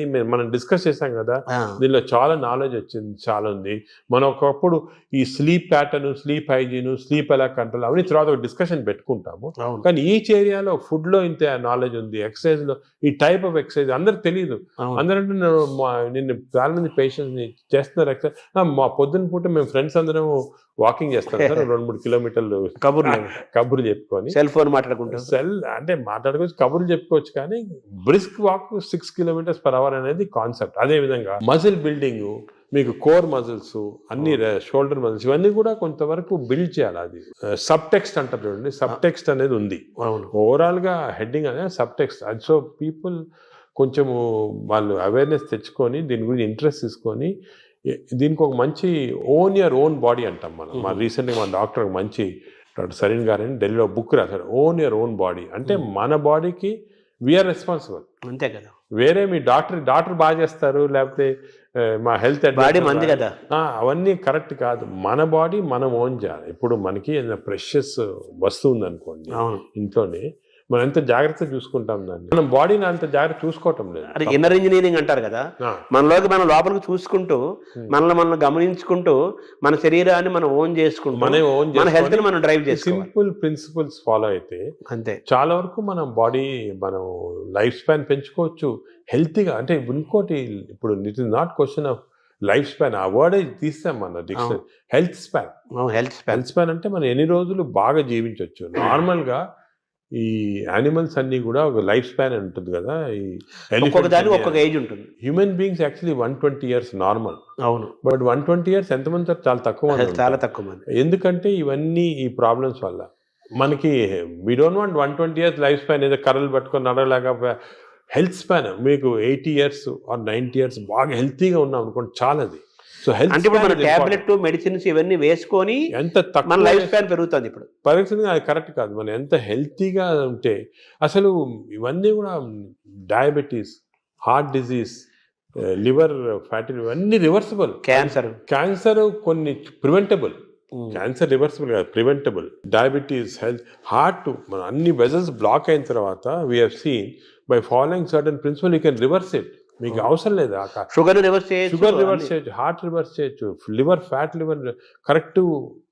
ఈ ప్రిన్సిపల్స్ ఫాలో అయ్యి అంత ఆహారము, యాక్టివిటీ, స్లీప్ అంతా complete it's the digestive system. Sir ఈ క్రమంలో మీరు బ్లూ జోన్ 5 చెప్పారు. ఇప్పుడు బ్లూ జోన్ స్టడీ చేయండి. మీరు అనేదంటే ప్రజలు కూడా బ్లూ జోన్ బుక్స్ తీసుకొని అసలు వాళ్ళు ఎందుకు ఇన్ని రోజులు హెల్తీగా ఉంటున్నారు అని స్టడీ చేస్తే దీంట్లో చాలా నాలెడ్జ్ ఉందండి. అంటే ఇది ఇప్పుడు వచ్చింది కాదు. ఈ బ్లూ జోన్ అనేది 10,000 yearsగా జరుగుతూ ఉంది. మన భారతదేశాన్ని బ్లూ జోన్గా మార్చలేదు. లేదు, మనకి భారతదేశం బ్లూ జోన్. నాదేంటి, నేను చాలా మందికి ఈ పాలిటిక్స్ చెప్తుంటా, why can't we convert at least some part of India into blue zones? చేయొచ్చు. మన తెలుగు ప్రాంతాలను చేయొచ్చు. తెలుగు ప్రాంతాలు బ్లూ జోన్ అంటే ఈ బ్లూ జోన్ అంటే ఒకరిద్దరు పాటించింది కాదు, అవును. ఆ పాపులేషన్ అంతా పాటించాలి. ఇప్పుడు ఒక పాపులేషన్ అనుకోండి, మనకి మంచి ప్రోగ్రెసివ్ పాలిటీషియన్స్ సీఎంస్ ఉన్నారనుకోండి, ఒక మంచి కాన్సెప్ట్ తీసుకొచ్చి ఐడియా, నేను అనుకునేది అందరికి ఉంది, అది మన దేశం అంటే ఆంధ్రప్రదేశ్ తెలంగాణ ఏదైనా కూడా బ్లూ జోన్స్ లాగా మార్చేసేవచ్చు, కానీ అందరు ఫాలో కావాలి. అంటే బ్లూ జోన్గా మారడం అంటే ఏం చేయాలి సార్? అంటే ఈ వాళ్ళు బ్లూ జోన్స్లో ఏం చేస్తారో స్టడీ చేసి మనం ఇంప్లిమెంట్ చేస్తే అయిపోతుంది. అంటే మీరు చెప్పిన ఆ మూడేనా? అంతే healthy food pattern, exercise pattern, life style, sleep pattern, వాతావరణ కాలుష్యం కూడా ఉంది, పొల్యూషన్. ఆ వాతావరణ లక్లీ మనకు అంత లేదు. ఇప్పుడు ఢిల్లీ అనుకోండి, అదే నార్త్ ఇండియా అనుకోండి, ఆ పొల్యూషన్ అనేది మనకు హ్యాండిల్ లేదు, ఏం చేయలేము. కానీ లక్లీ మనం ఇప్పుడు తీసుకున్నాం అనుకోండి, ఇప్పుడు అదే ఉంది, గ్రీనరీ ఇంక్రీజ్ చేసుకోవటము, అది అటువంటివన్నీ కూడా చేసుకొని ఈ మన waste plastics, for example other problems plastics. ఈ ప్లాస్టిక్స్ వల్ల కూడా మేము చాలా రీసెర్చ్ చేస్తున్నాం. చాలా micro plastics producing tissue damage అనేది చాలా ఉంది. కొన్ని plastic bottle, especially plastic bottle ఎండలో పెడతాము, అది తాగామనుకోండి, దాంట్లో చాలా మైక్రో ప్లాస్టిక్స్ మన బాడీలో ఎంటర్ అయ్యి చాలా ప్రాబ్లమ్, డేంజరస్ అది. ఇటువంటివి మనం అదే కాకుండా ఇంతకుముందు కాపర్ వెజల్స్, అది కూడా మంచిది కాదు. What is the good vessels to cook, what is the vessels to, అవన్నీ కూడా కొన్ని న్యాచురల్ ప్రిన్సిపల్స్ ఫాలో అయితే. సరే, మీరు పద్మవిభూషణ్ తీసుకోవడానికి వెళ్ళినప్పుడు ఎలాగో ప్రెసిడెంట్ ఉంటారు, ప్రధానమంత్రి, కొంచెం ఒక సెకండ్ హ్యాండ్ ఇంటరాక్ట్ అయ్యే అవకాశం ఉన్న టైంలో మన భారతదేశాన్ని బ్లూ జోన్గా మార్చాలని అనుకుంటున్నాను, ఆయన ఇంటరాక్ట్ అయ్యే అవకాశం ఉంది అంటే మనకి టైం అని దొరకలేదు. ఇవన్నీ కూడా డిస్కషన్స్ చాలా 1 hour 2 hours కూర్చొని డిస్కస్ చేసి, నేను పాలిటీషియన్స్ కూడా మన అందరూ ఇంట్రెస్టెడ్ ఉన్నారు, అవును, కానీ టైం దొరకాల కాన్సెప్ట్. ఇంకోటి, this should be done by ప్రజలు కూడా డ్రైవ్ చేయాలి, ప్రజలకి అవేర్నెస్ రావాలి, అవేర్నెస్ వచ్చి మనం ఇటువంటి పాలిటీషియన్ ఎలక్ట్ చేసుకోవాలా. ఈ ఇంట్రెస్ట్ ఉన్న వాళ్ళకి, పాలిటీషియన్స్ ఇంట్రెస్టెడ్ ఇన్ హెల్త్, అదేవిధంగా న్యాచురల్ హెల్త్, ఆర్గానిక్ ఫుడ్, అటువంటి వాళ్ళని ఎక్కువ మనం సపోర్ట్ చేసాం అనుకోండి, ప్రజలు కూడా. అంటే ప్రజలు, ప్రభుత్వాలు, డాక్టర్స్ అందరూ కలిసి ప్రయాణం చేయాలి. ఇట్స్ ఏ కంబైన్డ్ పీపీపీ అంటారు, మోడ్ అంటారు చూడండి, అవును, పబ్లిక్ ప్రైవేట్, ఆ మోడ్లో రావాలి అందరు వచ్చి. ఎందుకంటే అల్టిమేట్లీ మనకి లైఫ్లో ఇంపార్టెన్స్ హెల్త్, అంతే కదా. అదేవిధంగా మనకి హ్యాపీనెస్ అవన్నీ ఉండాలంటే health is the most important. Ultimately health is the bottom line. అంతే, ఎంత రిచ్ ఉండి, ఎంత ఇండస్ట్రియలైజ్ అయ్యి, ఎంత పెద్ద పెద్ద సిటీస్ డెవలప్ అయినా కూడా హెల్త్ లేకపోతే అంతే కదా. చాలా మంది కోటీశ్వరులను చూస్తున్నాము, పెద్ద పెద్ద పదవుల్లో ఉంటారు, వాళ్ళు తినలేరు, తాగలేరు, నిద్రపోలేరు, ఎంజాయ్ చేయలేరు. I'm seeing so many rich patients, అవును, చాలా పెద్ద పొజిషన్ లో ఉన్నారు, చాలా వాళ్ళ ఫీల్డ్స్ లో చాలా ఫేమస్. సింపుల్ హెల్త్ ఫాలో కాకుండా they have damage their body. వాళ్ళు ఇప్పుడు ఫీల్ అవుతుంటారు, ఈ నాలెడ్జ్ మనకి ఉండుంటే 10 సంవత్సరాల క్రితం ఇలా ఉండేది కాదు. కానీ ఇప్పుడు నాలెడ్జ్ ఇస్ దేర్ కాబట్టి, మీరు ప్రెస్ కానీ, ఎలక్ట్రానిక్ మీడియా కానీ, డిజిటల్ మీడియా కానీ, పొలిటికల్గా కానీ, అందరం కలిసి, మా డాక్టర్స్ అందరం కలిసి, this knowledge we have to give to general public. This knowledge is gold. This time వాళ్ళు కూడా, నేను అనేది అంటే, మనం ఈ ఒక్క సెషన్లో గంట సేపులో అన్ని చెప్పలేము. వాళ్ళు కూడా they should go in to the depth and read books about it, read papers about it, social మీడియాకి కరెక్ట్. అంటే మీరు చెప్పినట్టు ఏదేదో అన్నీ వస్తుంటాయి సోషల్ మీడియా, అలా ఫాలో కాకుండా కరెక్ట్గా people have done research, scientist ఉన్నారు దీంట్లో, డాక్టర్స్ ఉన్నారు రెప్యూటెడ్, ఇటువంటి వాళ్ళ దగ్గర నుంచి ఇన్ఫర్మేషన్ తీసుకొని జనరల్ పబ్లిక్ కానీ, జనరల్గా ఇది మనము ప్యాటర్న్స్ అడాప్ట్ చేస్తే డెఫినెట్గా overall health of the country. Sir, ఇందాక మీరు మాట్లాడుతూ స్టూల్ గురించి మాట్లాడారు సార్. భవిష్యత్ అంతా స్టూల్ టెస్టులు జరుగుతాయని, బ్లడ్ బ్యాంకు లాగా స్టూల్ బ్యాంకులు వస్తాయని. మంచి హెల్తీ పీపుల్ని స్టూల్ తీసుకుంటే that stool is different from unhealthy person. ఇప్పుడు ఇంతకుముందు నోబెల్ ప్రైజ్ విన్నర్స్కి బ్రెయిన్ స్టడీ చేస్తారు, ఎందుకు వచ్చింది నోబెల్, ఇప్పుడు స్టూల్ స్టడీ చేస్తున్నారు, తన స్టూల్లో ఏముంది ఇంత ఇంటెలిజెంట్ అయ్యారని. సో మనం అన్ని బ్యాంకింగ్ చేయొచ్చు, స్టూల్స్ చేసి. నేను చెప్పా కదా, ఒక స్టూల్ పౌడర్ లాగా చేసి డెసికేటెడ్ స్టూల్ ని మనం క్యాప్సూల్స్ లాగా ఇవ్వచ్చు. The future treatment is going to be that. Stool banks, stool desiccated stool capsules, ఇవి దీంతో ట్రీట్మెంట్ సాల్వ్ చేస్తాం. స్టూల్ అనేది రేపు చాలా అత్యంత విలువైన, ఖరీదైన వస్తువు అవుతున్నట్టు కదా. గోల్డ్ అంటారు, న్యూ గోల్డ్. ఇంతకుముందు ఆయిల్ అంటే గోల్డ్ అనేవాళ్ళు, ఇప్పుడు స్టూల్ ఈజ్ బికమింగ్ గోల్డ్ అన్నమాట. అంటే మైక్రోబయామ్స్ అంటారు, ఈ మైక్రోబయామ్ నాలెడ్జ్. ఇప్పుడు ఈవెన్ యానిమల్స్, ఇప్పుడు కొన్ని ఫారెస్ట్లో కలెక్ట్ చేస్తున్నారు, ఆఫ్రికన్ ఫారెస్ట్ అంతా, ఎలిఫెంట్ స్టూల్ ఎలా ఎందుకు డిఫరెంట్ ఉంది వీళ్ళది. So what are the characters, what gives strength to the elephant, what is there in this. ఇందులో నుంచి మనం IBSకి వద్దాం సార్. ఈ ఐబిఎస్ గురించి కూడా చాలా చర్చ జరుగుతుంది. అవును. ఆ బౌల్ సిండ్రోమ్, ఇరిటబుల్ బౌల్ అంటారు కదా, బౌల్ సిండ్రోమ్, అది కూడా మనకు చాలా ఇంపార్టెంట్. చాలా మంది, కోట్లాది మంది ఫేస్ చేస్తున్న ఇష్యూస్ అవి. మీరు అన్నట్టు IBS 30% of normal population IBS ఉంది. ఐబిఎస్ అంటే ఏమి? ఐబిఎస్ అంటే symptoms because of gut changes. అంటే డైరియా రావచ్చు, కాన్స్టిపేషన్ రావచ్చు, పెయిన్ రావచ్చు, ఈ కాంబినేషన్ రావచ్చు. అంటే కడుపు ఉబ్బరము, అరక్కపోవడము, బ్లోటింగ్, డిస్టెన్షన్, ఇది అది అగైన్ కనెక్టెడ్ టు మైక్రోబయామ్.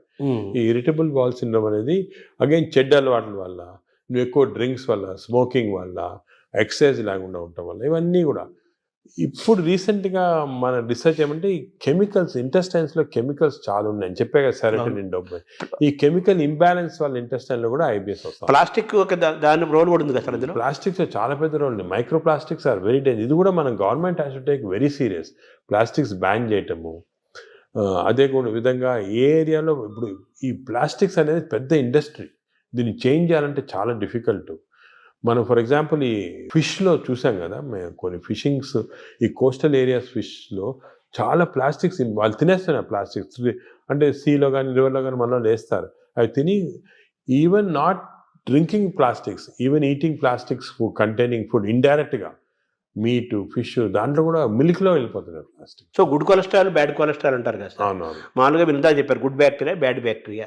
ఈ గుడ్ కొలెస్ట్రాల్ని పెంచుకోవటం, బ్యాడ్ కొలెస్ట్రాల్ని పోగొట్టుకోవటం కూడా మనకి ఈ బ్యాక్టీరియా దీనికి మైక్రోబయామ్ లింక్ అయి ఉంటుంది. లింక్ ఉంది, లింక్. ఎందుకంటే ఇప్పుడు గుడ్ కొలెస్ట్రాల్ అంటే ఏమి, అగే ఇది కూడా పోలీస్ మ్యాన్ లాగా. కొలెస్ట్రాల్ బాడీలో రొటేట్ అవుతుంది కదా, ఆల్ ద ఎల్డిఎల్ కొలెస్ట్రాల్ అంటాం, these are all bad people, terrorist, వీళ్ళందరూ they are bad people. HDL cholesterol అనేది police people.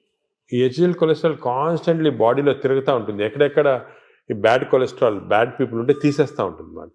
So HDL cholesterol ఎక్కువ చేసుకోవాలి మనం. అంటే గుడ్ కాప్స్ని ఎక్కువ చేసుకోవాలి, గుడ్ పోలీస్ వాళ్ళని ఎక్కువ చేసుకోవాలి. అది ఫుడ్ హ్యాబిట్స్, ఎక్సర్సైజ్, కొన్ని పర్టికులర్ టైప్స్ ఆఫ్ ఫుడ్లో కూడా హెచ్డిఎల్ కొలెస్ట్రాల్ ఇంక్రీజ్ అవుతుంది. ఇవి చేసి అవి హెచ్డిఎల్ కొలెస్ట్రాల్ నార్మల్గా 40 లిమిట్, 40 కన్నా తక్కువ ఉంటే మంచిది కాదు. మీరు బ్లడ్ ల్యాబ్లో చెక్ చేసుకోవచ్చు. మీ హెచ్డిఎల్ కొలెస్ట్రాల్ 40 కన్నా తక్కువ ఉంటే మంచిది కాదు, అది ఇంక్రీజ్ చేయాలి. అబోవ్ 60 ఉంటే మంచిది, అంటే ఎక్కువ పోలీసు వాళ్ళు ఉన్నారు మీ బాడీలో. ఈ ఎల్డిఎల్ కొలెస్ట్రాల్ 100 కన్నా ఎక్కువ ఉండకూడదు, మంచిది కాదు.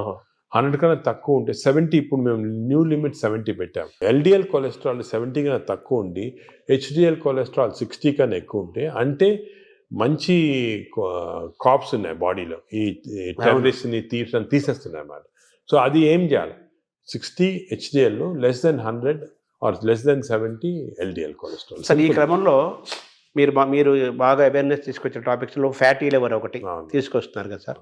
ఆ ఫ్యాటీ లివర్ పెరుగుతుంది కదా ఇప్పుడు చాలా. ఇది ఎపిడమిక్ అండి ఫ్యాటీ లివర్. నేను I'm very worried about it. ఎందుకంటే మేము స్టడీ చేస్తున్నాం పాపులేషన్స్ 30-40%లో మన ఇండియాలో ఈ ఫ్యాటీ లివర్ ఇండియాలో ఎందుకు ఎక్కువ ఉన్నాయంటే మన జీన్స్లో కొన్ని ఫాల్ట్ ఉంది.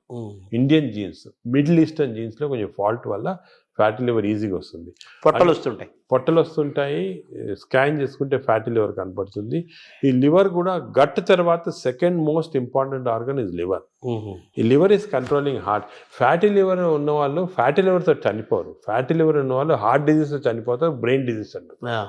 ఈ ఫ్యాటీ లివర్ కరెక్ట్ చేస్తే వాళ్ళు హార్ట్ కరెక్ట్ పోయి బ్రెయిన్ కరెక్ట్. ఫ్యాటీ లివర్ ఎలా కరెక్ట్ చేసుకోవాలి? ఫ్యాటీ లివర్ కూడా అగైన్ ఈ అన్ని ఎక్సర్సైజెస్ ఇవన్నీ కాకుండా మనకి కొత్త టెక్నాలజీ, కొత్త మెడికేషన్స్ అన్నీ వస్తున్నాయి ఫ్యాటీ లివర్ కరెక్షన్కి. ఫ్యాటీ లివర్కి మైక్రోబయామ్కి చాలా సంబంధం ఉంది. ఫ్యాటీ లివర్కి ఇంటెస్టైన్స్కి చాలా సంబంధం ఉంది. నౌ వీఆర్ డూయింగ్ కొత్త రీసెర్చ్ ఏమంటే ఈ ఇంటెస్టైన్ డియోడనల్ మ్యూకోజాని మేము మార్పుడు చేస్తున్నాం ఎలక్ట్రోపోరేషన్ అనే టెక్నిక్ తోటి. అంటే చేంజ్ చేసేవచ్చు. చేంజ్ చేస్తే దాంట్లో ఫ్యాటీ లివర్ తగ్గిపోతా ఉంది అక్కడ. అంటే ఫ్యాటీ లివర్ నేను చేయటం లేదు, చిన్న ప్రేగులను డియోడనంలో ఎలక్ట్రోపోరేషన్ చేసి ఆ మ్యూకోజాని చేంజ్ చేస్తే ఫ్యాటీ లివర్ నార్మల్ అయిపోతాం. ఇంకా కొంచెం చాలా రీసెర్చ్ జరుగుతుంది. అది విచిత్రం. We are going to come with a new device with which we can change the duodenal mucosa. దీన్ని డియోడినల్ మ్యూకోజల్ రీసర్ఫేసింగ్ అంటారు. అది చేస్తే లివర్లో ఫ్యాట్ పోతాం. తర్వాత ఇప్పుడు ఈ క్యాన్సర్ పెరుగుతోంది, దాని మీద కూడా మీరు రీసెర్చ్ చేస్తున్నారు. అలాగే ఈ షుగర్ను కూడా మనం రివర్స్ చేయొచ్చు అని కూడా దాని మీద రీసెర్చ్ చేస్తున్నారు. వేరే సబ్జెక్ట్ లేదు, వేరే దాని.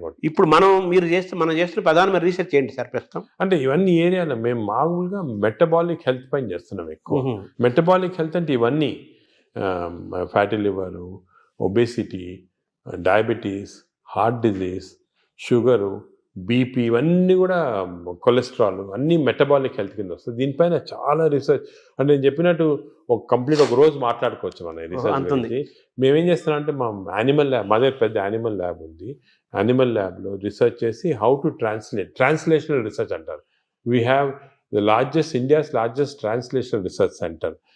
ఇంకోటి ఏం చేసామంటే మేము నాట్ ఓన్లీ ఇక్కడ డాక్టర్స్ కాకుండా ఐఐటీలో ఉన్న ఇంజనీర్స్ని, అలా IIITలో ఉన్న ఆర్టిఫిషియల్ ఇంటెలిజెన్స్ ఇంజనీర్స్ని, అదేవిధంగా హైదరాబాద్ యూనివర్సిటీలో ఉన్న మైక్రోబయాలజిస్టులు అందరూ కూడా తీసుకొచ్చి కన్సోర్షియం లాగా చేసి we are doing extensive research in this area. Because మేము చేసే రీసెర్చ్ ఇప్పుడు రేపు మీకు రాకపోయినా ఒక 4-5 yearsలో చాలా చేంజెస్ వస్తాయి. 4-5 years అంత తొందరగా వచ్చేస్తాయి. I'm aiming in 5 years time we should change this whole concept in metabolic health. ఈ రీసెర్చ్ వల్ల మన దేశంలోనే కొత్త ప్రోడక్ట్స్, కొత్త టెక్నిక్స్, కొత్త టెక్నాలజీ, కొత్త హెల్త్ సబ్స్టెన్సెస్, మేము చెప్పాం డెసికేటెడ్ స్టూల్ క్రాప్స్, ఇటువంటివన్నీ కూడా తీసుకొచ్చేస్తాం. ఐఎమ్ కాన్ఫిడెంట్ 5 yearsలో. ఇంకోటి ఏమంటే we are also trying to form a big consortium with other hospitals in the country. ఇప్పుడు ఆల్ ఇండియా ఇన్స్టిట్యూట్ ఉంది మెడికల్ సైన్సెస్ ఢిల్లీలో, అదేవిధంగా PGI చండీగఢ్లో ఉంది. ఇవన్నీ కూడా అందరం కూడా షుడ్ కమ్ టుగెదర్. ఇప్పుడు this is the lesson we are learn from western country. యుఎస్లో అనుకోండి మేయో క్లినిక్, క్లీవ్లాండ్ క్లినిక్, ఇవన్నీ కూడా కలిపి చేసి ఫాస్ట్గా వచ్చేస్తాయి రిజల్ట్. ఒకరొకరు చేయాలంటే 10-15 సంవత్సరాలు పడుతుంది. ఇందాక మీరు ఒక మాట అన్నారు కదా సార్, ఈ జీన్స్ గురించి అన్నారు. మన జీన్స్ వల్లనే మనకి ఫ్యాటీ లివర్ పెరుగుతుంది, పొట్టలు అన్ని స్టడీ చేసి పెరుగుతుంది అంటున్నారు. మన ఇండియన్స్లో రివర్స్ చేయలేమా మనం? జీన్స్ రివర్స్ చేయలేం, కానీ జీన్స్ని PNPLR అని కొన్ని జీన్స్ ఉన్నాయి మన ఫ్యాటీ లివర్ వచ్చి, దాన్ని జీన్స్ని మార్పిడి చేయొచ్చు. కానీ అది చాలా జెనెటిక్ ఇంజనీరింగ్ అని చాలా వేరే డిఫరెంట్ సబ్జెక్ట్. కానీ ఎపిజెనెటిక్స్ అని వచ్చింది. అవునవును. ఈ ఎపిజెనెటిక్స్ టెక్నిక్స్లో ఈ జీన్స్ని బ్లాక్ చేశారు. చెడ్డ జీన్స్ని మనం బ్లాక్ చేయొచ్చు. అవి కూడా చేస్తున్నాం. అంటే మనం డిఎన్ఏని చేంజ్ చేయటం అంటారా దాన్ని? డిఎన్ఏ చేంజ్ చేయలేం, కానీ డిఎన్ఏ ఎఫెక్ట్ని బ్లాక్ చేయొచ్చు. అంటే డిఎన్ఏ ఎలాగా, డిఎన్ఏ బాడీలో ఉందనుకోండి, ఇట్ ప్రొడ్యూసెస్ RNA ఇచ్చి ప్రోటీన్స్ వస్తాయి, పాత్వే. అలాగే మనకి అంత పాత్వే నార్మల్గా. సో మనం చెడ్డు డిఎన్ఏ ఉన్నా కూడా అది చెడ్డ RNA కాకుండా బ్లాక్ చేయొచ్చు. సార్, ఈ క్రమంలో ఈ బ్యాక్టీరియా మేనేజ్మెంట్లో మనకు యోగా, సూర్య నమస్కారాలు, ధ్యానము, స్పిరిచువల్ థింకింగ్, కళలు, ఇవన్నీ ఉన్నాయి కదా. అంటే స్పిరిచువల్ థింకింగ్ అంటే మెడిటేషన్ టైప్, బ్రెయిన్ అంటే management of brain management, various meditation అటువంటి చేయొచ్చు. అదేవిధంగా యోగా కూడా కొంతవరకు ఇట్ ఈస్ బెనిఫిషియల్ అని చాలా రీసెర్చ్ జరిగింది ఇంట్లో. ఇవన్నీ ఎలాగంటే వీఆర్ మాడ్యులేటింగ్ అవర్ బ్రెయిన్లో ఉన్న కెమికల్స్ మాడ్యులేట్ చేస్తున్నాం. దాంతోపాటు గట్ బ్యాక్టీరియా ఇవన్నీ ఇప్పుడు యోగాలో చూసాము, అది కూడా రీసెర్చ్ చేస్తున్నాము. యోగా కన్సిస్టెంట్గా చేస్తే బ్యాక్టీరియా చేంజ్ అయిపోతుంది. అవునా? So all these things are interconnected. So మీరు చెప్పినట్టు చాలా పెద్ద కన్సోర్షియం ఫామ్ చేసి we are doing lot of research. అంటే షుగర్ అనేది మనకి, డయాబెటీస్ అనేది మోస్ట్ ఛాలెంజింగ్ గా ఉంది. అది కూడా మనం విల్ గెట్ ఆన్సర్స్. ఇవన్నీ కూడా part of the research will get good answers. So reverse చేసే అవకాశం మనకు ఉంది. కొత్త అన్నీ కూడా రివర్సిబుల్ అండి. షుగరే కాదు, ఈవెన్ హార్ట్ బ్లాక్స్, అదేవిధంగా బ్రెయిన్ ఇది డిమెన్షియా, న్యూరలాజికల్ ప్రోగ్రెషన్ అన్ని రివర్స్ చేసేయచ్చు. మనకి మెయిన్ రీసెర్చ్ ఏమంటే we have to work on this preventable. ఒక్కసారి జబ్బు వచ్చిన తర్వాత బదులు మనము ప్రివెన్షన్, రివర్సిబిలిటీ అంటే వచ్చిన తర్వాత ఎలా మార్పు చేయాలి, దీనిపైన అంత కాన్సన్ట్రేషన్. ఈ ఒబెసిటీని తగ్గించడానికి, అలాగే ఈ షుగర్ డయాబెటీస్ని కంట్రోల్ చేయడానికి ఇంజెక్షన్స్ వచ్చాయి అంటున్నారు. ఇప్పుడు కొత్తగా GLP-1 అనలాగ్స్ అంటారు. అంటే మనకి నార్మల్గా బాడీలో స్మాల్ ఇంటెస్టైన్లో GLP-1 హార్మోన్స్ ప్రొడ్యూస్ అవుతాయి. అవి మన ఈ ఇంటెస్టైన్స్ మ్యూకోజా చెడిపోవటం వల్ల కానీ, బ్యాక్టీరియా వల్ల ప్రొడ్యూస్ అవుతుంది GLP-1. ఇవన్నీ పోతే ఆర్టిఫిషియల్గా ఈ GLP-1 ఇవ్వచ్చు. కానీ ఇది నా ప్రకారం చాలా తప్పు. ఇది ఈ ఆర్టిఫిషియల్ మంజోరం అని, ఒజంబిక్ అని ప్రజలు లేటెస్ట్ వచ్చాయి. ఇప్పుడు మెడికల్ షాప్స్లో అమ్ముతున్నారు, తీసుకొని తప్పు చేయకూడదు. అది ఎందుకు అంటే ఈ GLP-1 మన బాడీలో న్యాచురల్గా ప్రొడ్యూస్ అవుతుంది. నేచర్కి ఎంత ప్రొడ్యూస్ చేయాలా, ఎక్కడ ఆపాలా, ఎక్కడ రివర్స్ చేయాలా, ఇవన్నీ నేచర్ తెలుసు. మనం మాట్లాడుకున్నాం కానీ డయట్, మైక్రోబయాము, ఫిజికల్ ఎక్సర్సైజ్, స్లీప్ ఇవన్నీ నార్మల్గా ఇస్తే బాడీ న్యాచురల్గా ప్రొడ్యూస్ చేస్తుంది. ఇవన్నీ అబ్నార్మల్గా ఉంటే మనకి బయట నుంచి ఆర్టిఫిషియల్గా అవుతుంది. బట్ ఆర్టిఫిషియల్ మెడిసిన్స్ తోటి మనకి ఎంత లిమిట్, ఎంత తీసుకోవాలి, ఎప్పుడు ఆపాలి, ఇవన్నీ కరెక్ట్ తెలియదు. నేను చూశాను చాలామంది ఈ ఇంజెక్షన్స్ వాడుతున్నారు. ఇండియాలో కూడా వచ్చేసిన ఇంజెక్షన్ కాంపిటీషన్ వచ్చేసింది, ఇండియాలో కూడా చీప్గా వచ్చేసింది. దీనివల్ల ఏం డేంజర్ అంటే వాడినప్పుడు 2-3 నెలలు 6 నెలలు బాగుంటుంది, వెయిట్ తగ్గుతాము, ఆకలి తగ్గిపోతుంది. కానీ దీనిలో చాలా ఎఫెక్ట్ బాడీ పైన ఉంది. నేను అది కూడా చూసి స్టడీ చేస్తున్నాము. బాడీలో ఈ ఇంటెస్టైన్ నరాలు చెడిపోతున్నాయి, మూమెంట్ పోతా ఉంది, ఇంటెస్టైన్ అసలు మూమెంటే చెడిపోయింది. అదేవిధంగా బోన్స్ అబ్జార్ప్షన్ పోయి బోన్స్ వీక్ అయిపోతున్నాయి, మజిల్స్ ఎట్రోఫీ అవుతున్నాయి. ఫేస్లో we got now what is called Ozempic face, అంటే ఫేస్ అంతా ష్రింక్ అయిపోతుంది. చూసుంటారు కొంతమంది సెలబ్రిటీలో ఫేస్ చేంజ్ అయిపోతుంది దీనివల్ల. సో ఇవన్నీ కూడా these effects are some time not reversible also. మన మెటాబాలిజం వ్యతిరేకంగా ఉన్నట్టే కదా, వ్యతిరేకంగా ఉన్నట్టే. న్యాచురల్ మెథడ్లో చేయకుండా ఇలా చేస్తే మంచిది కాదు. మై అడ్వైజెస్ అసలు వాడద్దని, తప్పు ఇది. ఇవన్నీ all these injections artificial methods వాడతాం తప్పు, మనం చేయకూడదు. న్యాచురల్ మెథడ్స్ అన్నీ ట్రై చేసి ఫెయిల్ అయిన తర్వాత అండర్ మెడికల్ సూపర్విజన్ ఒక 3-4 months వాడి ఎందుకు వాడతాం, రీసెట్టింగ్ అంటాం అన్నమాట. మెటబాలిజం రీసెట్ చేయడానికి వాడచ్చు. కానీ ఇయర్స్ టుగెదర్ ఇంజెక్షన్ తీసుకోవడం ఏంటంటే చాలా తప్పు. Shortcut methods they are not good. అసలు I advise public strongly don't use these injections. తప్పు చాలా. తర్వాత ఇప్పుడు బ్యారియాటిక్ సర్జరీస్ ద్వారా కూడా మన లోపల ఫుడ్ ఇంటేక్ తగ్గిపోతుంది, షుగర్ లెవెల్స్ తగ్గిపోతాయి అంటున్నారు. బ్యారియాటిక్ సర్జరీ కూడా ఐఎమ్ అగేన్స్ట్, కానీ కొంతవరకు చాలా ఒబేసిటీ వచ్చి మన న్యాచురల్ మెథడ్లో కంట్రోల్ చేయకపోతే కొంతవరకు హెల్ప్ చేయడానికి బ్యారియాట్రిక్ కానీ ఇంజెక్షన్స్ కానీ హెల్ప్ చేయడానికి అంతే. దాని తర్వాత మన న్యాచురల్ మెకానిజం వచ్చేసారు. ఒక్కసారి ఈ హెల్ప్ వచ్చిన తర్వాత న్యాచురల్ మెథడ్స్తో మెయింటైన్ చేయాలి. మన న్యాచురల్ మెథడ్స్ లేకపోతే బ్యారియాట్రిక్ సర్జరీ కాదు, ఇంజెక్షన్ ఏం చేసినా కూడా వేస్ట్. అంటే మనం సహజంగా పెరగటం కానీ తగ్గటం కానీ ఈ డిజార్డర్స్ మెయింటైన్ చేసుకోవటం మన సహజంగా జరగాలంటారు. Own your own body. Body అంటే మన బాడీని మనం ఓన్ చేయాలి, మన కంట్రోల్ చేసుకోవాలి. కానీ ఈ వేరే ఇంజెక్షన్స్ కంట్రోల్ డాక్టర్ చేస్తారు, నేను బ్యారియాట్రిక్ చేస్తారు అనేది తప్పు. అసలు మీ మేజర్ గోల్ ఏంటి సార్? అంటే మనకి మీరు పద్మవిభూషణ్ వచ్చింది మన ఇండియా వరకు, అది కాకుండా American association of society of gastroenterologist award కూడా హైయెస్ట్ అవార్డు ఈ గ్యాస్ట్రోఎంటరాలజీకి సంబంధించి. అలాగే సాంఘైలో జరిగిన దాంట్లో వరల్డ్ టాప్ దాంట్లో అవార్డు వచ్చింది. అది మీ ప్రొఫెషన్కి మీ సబ్జెక్ట్కి అది డెఫినెట్గా హైయెస్ట్ అవార్డ్స్ అవి. నెక్స్ట్ నోబుల్ మన భారతదేశానికి నోబుల్ రాదా? అంటే ఇలా చేయటం వల్ల నోబుల్ అవుతాం, పని చేయడం వల్ల గుర్తింపు కోసం పనిచేయటం కాదు. అంటే ఈ గుర్తింపులన్నీ కూడా మనము మీరు చెప్పినట్టు గుర్తింపుల కోసం ఎవరు పనిచేయరు. ఈ నోబెల్ ప్రైజ్ కానీ గుర్తింపు రావడం, మనం పని చేస్తూ ఉంటే కొంతవరకు రికగ్నిషన్ వస్తుంది, వేరే ఆర్గనైజేషన్ రికగ్నైజ్ చేస్తారు. ఈ రికగ్నిషన్స్ కూడా నా ప్రకారం అది ఇంపార్టెంట్ కాదు.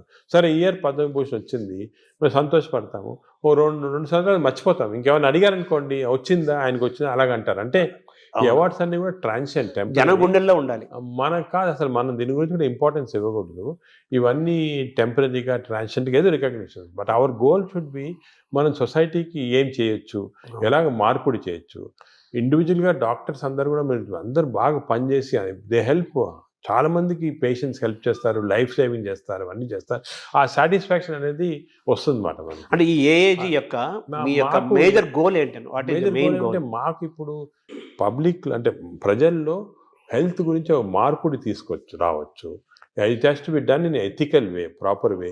ఈ మోడర్న్ మెడిసిన్ ఒక విధంగా, అదే కాకుండా అంటే మోడర్న్ మెడిసిన్ అంటే ఏంటి సార్? అంటే ఇప్పుడు మోడర్న్ టెక్నాలజీ వచ్చాయి కదా, ఈ టెక్నాలజీతో మేము రోబోటిక్ సర్జరీ చేస్తున్నాం, ఈ సర్జరీ, ఇది ఒక ఆస్పెక్ట్. ఇదే కాకుండా general public health awareness తీసుకురావటము, natural మెథడ్లో హౌ పీపుల్ కెన్ బెనిఫిట్ అనేది, ఇవన్నీ కూడా ఒక ఎథికల్ వేలో చేయటము, ఇవి చాలా ముఖ్యమైన మా ఎయిమ్స్ మాట. అంటే వైద్యం అనేది అత్యంత ఖరీదైన అంశంగా మారిపోయింది కదా ఇప్పుడు. అది ఆ ఖరీదైన అంటే కొంతవరకు బికాస్ టెక్నాలజీ వల్ల దానివల్ల అవన్నీ ఉంటాయి, అది తీసేయండి. అది కూడా మేము మన ఓన్ టెక్నాలజీ తయారు చేయటం, దానికి ఇంజనీరింగ్ ఐఐటీస్ తోటి మేము చాలా చేస్తున్నాం. సో టెక్నాలజీ కాస్ట్ ఇప్పుడు ఇండియాలో ప్రస్తుతము $6 billion worth of medical equipment import చేస్తున్నాం. దానిలో 1.5 billion ఫ్రమ్ అమెరికా ఇట్సెల్ఫ్. ఈ ఇంపోర్ట్స్ ఎలా తగ్గించవచ్చు, ఎలాగ దీన్ని జీరోకి తీసుకురావాలా, ఇటువంటి అన్నీ ఒకే. మన టెక్నాలజీ చీప్లో వస్తే అదే సేమ్ థింగ్ విల్ ట్రాన్స్ఫర్. అంటే మనం ఇందాక ప్రారంభంలో మాట్లాడుకున్నట్టుగా మన ఫుడ్ హ్యాబిట్స్ మారడం వల్ల ఆ యూరోపియన్ బ్యాక్టీరియా నుంచి మన బ్యాక్టీరియా మనం తెచ్చుకోవాలి. న్యాచురల్ మెథడ్లు ఎలా చేయొచ్చు, పబ్లిక్ నేచర్ అంటే న్యాచురల్గా బాగా హెల్తీగా ఎలా ఉండొచ్చు. సో వెస్టర్న్ డిజీజెస్, వెస్టర్న్ ఇవి ఎలా ఇవన్నీ కూడా కాంప్రహెన్సివ్ హెల్త్ ఫర్ పీపుల్ అనేది మా ఏం. అంటే ఒక సింపుల్ సెంటెన్స్ చెప్పండి, హెల్త్ ఫర్ పీపుల్. ఇప్పుడు గ్యాస్ట్రోఎంట్రాలజీ అనే సబ్జెక్ట్లో హాంకాంగ్ నెంబర్ 1గా ఉందా? గ్యాస్ట్రోఎంట్రాలజీలో Hong Kong prince of Wales hospital number 1 institute అది. దాని గురించి వాళ్ళు చాలా రీసెర్చ్ చేసి డెడికేటెడ్గా లాస్ట్ 50 yearsగా వర్క్ చేస్తున్నారు. అదే. సో వాళ్ళతో మేము అసోసియేషన్ చేసి, ఫర్ ఎగ్జాంపుల్ అక్టోబర్లో Hong Kong prince of Wales hospital, AG hospital India combined symposium చేసి అందరు డాక్టర్స్ని పిలిచాం ఇండియాలో. సో వాళ్ళు కూడా దే కెన్ లెర్న్ అక్కడ ఏం చేస్తున్నారు, మనం ఏం చేయొచ్చు, మనం అంటే ఇవన్నీ కూడా. ఇంకోటి ఏమంటే మెడిసిన్ ఇంపార్టెంట్, కాన్స్టెంట్గా వేరే వాళ్ళ చేత నేర్చుకోవాలి. మనమే గ్రేట్, మనమే పెద్ద ఎక్స్చేంజ్.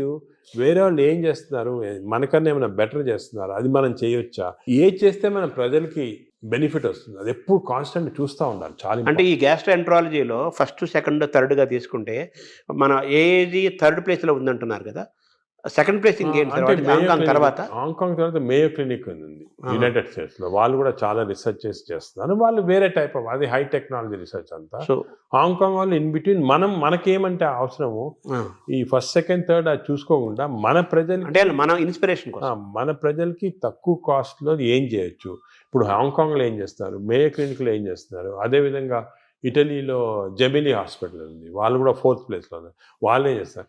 ఇవన్నీ కూడా మన దగ్గర అడాప్ట్ చేసి తక్కువ ఖర్చులో మన ప్రజలకి ఎలాగ బెనిఫిట్ చేయొచ్చు, how can we work for that అనేది మా డాక్టర్స్ అందరూ కూడా ఆ కల్చర్ ఒకటి వచ్చింది అన్నమాట. సో నెలకు ₹1,00,00,000 జీతాన్ని కూడా ఇవ్వడానికి 10 ఏళ్ల క్రితం మీకు అవకాశం వచ్చినా కానీ అవన్నీ వదులుకొని ఇక్కడే ఉంటున్నందుకు, ఏజెంట్ డెవలప్ చేస్తున్నందుకు మీరు తృప్తిగా ఉన్నారా?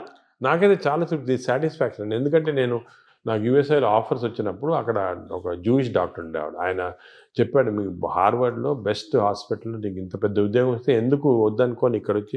నేను అన్నాను, సార్ వచ్చి నెలకు ₹1,00,00,000 అది అన్నా, నేను వచ్చి లేదు అని వచ్చిన తర్వాత ఇప్పుడు ఆయన వాళ్ళ స్టూడెంట్స్ మన దగ్గర ట్రైనింగ్ పంపిస్తున్నారు. హార్వర్డ్ ప్రొఫెసర్ ఈ sending his students for training to AG. ఆయన లెటర్ రాశాడు, నువ్వు చేసిన డిసిషన్ కరెక్ట్ డిసిషను, ఇన్ని 30 సంవత్సరాల క్రితము వద్దనుకొని వచ్చేయటం ఇక్కడ మంచిదైంది. ఎందుకంటే అల్టిమేట్గా ఇప్పుడు ఎవ్రీబడి హ్యాస్ ఎ లైఫ్, కానీ మనం ఎంత కాంట్రిబ్యూట్ చేసాం, మన వల్ల ఎంతమంది బెనిఫిట్ అయ్యారు, అది చాలా ఇంపార్టెంట్. మన ప్రజలు ఎంత బెనిఫిట్ అయ్యారు, మన దేశానికి మనం ఏం చేయగలం, మన నేలకి, మన భూమికి మనం ఏం చేయగలుగుతున్నాము, అది ముఖ్యం. అంటే వేరే వాళ్ళు బయటకు వెళ్ళి చేసిన వాళ్ళు I'm not finding fault, but మనకి ఇక్కడ ఆపర్చునిటీ. ఇప్పుడు మాకేమంటే ఆపర్చునిటీస్ వచ్చాయి, అందరికి రాకపోవచ్చు. లక్ అనేది ఆపర్చునిటీలకి ఇది కూడా ఉంటుంది కదా.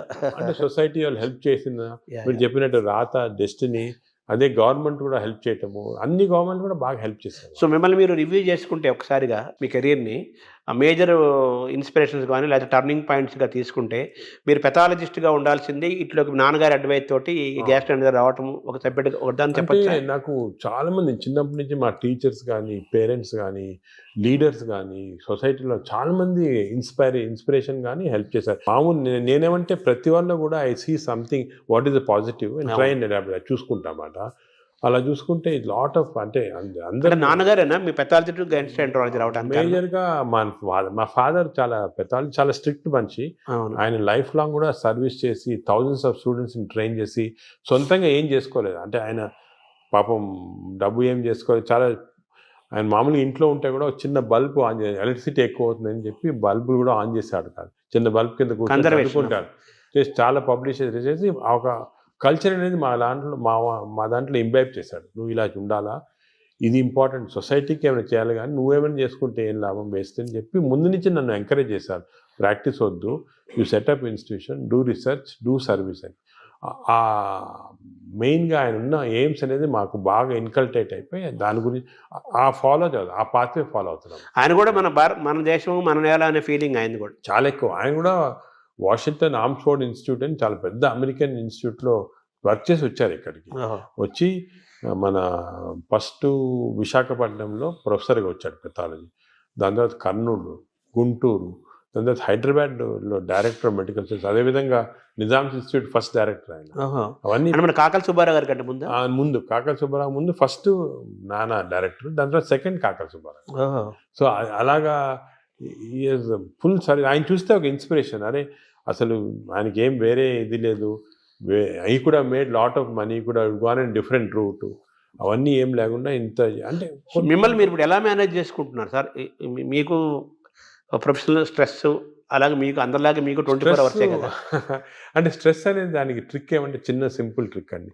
You to enjoy your work. అవును. ఎంజాయ్ చేస్తే స్ట్రెస్ ఉండదు. అంటే కష్టపడటం ఇష్టపడటం కదా. ఇంటర్వ్యూ చేస్తున్నారు, మీరు ఎంజాయ్ చేస్తున్నారు. అలాగా ఎంజాయ్ చేస్తే మీకు 10 ఇంటర్వ్యూలు చేస్తే మీకేం స్ట్రెస్ ఉండదు. అవును.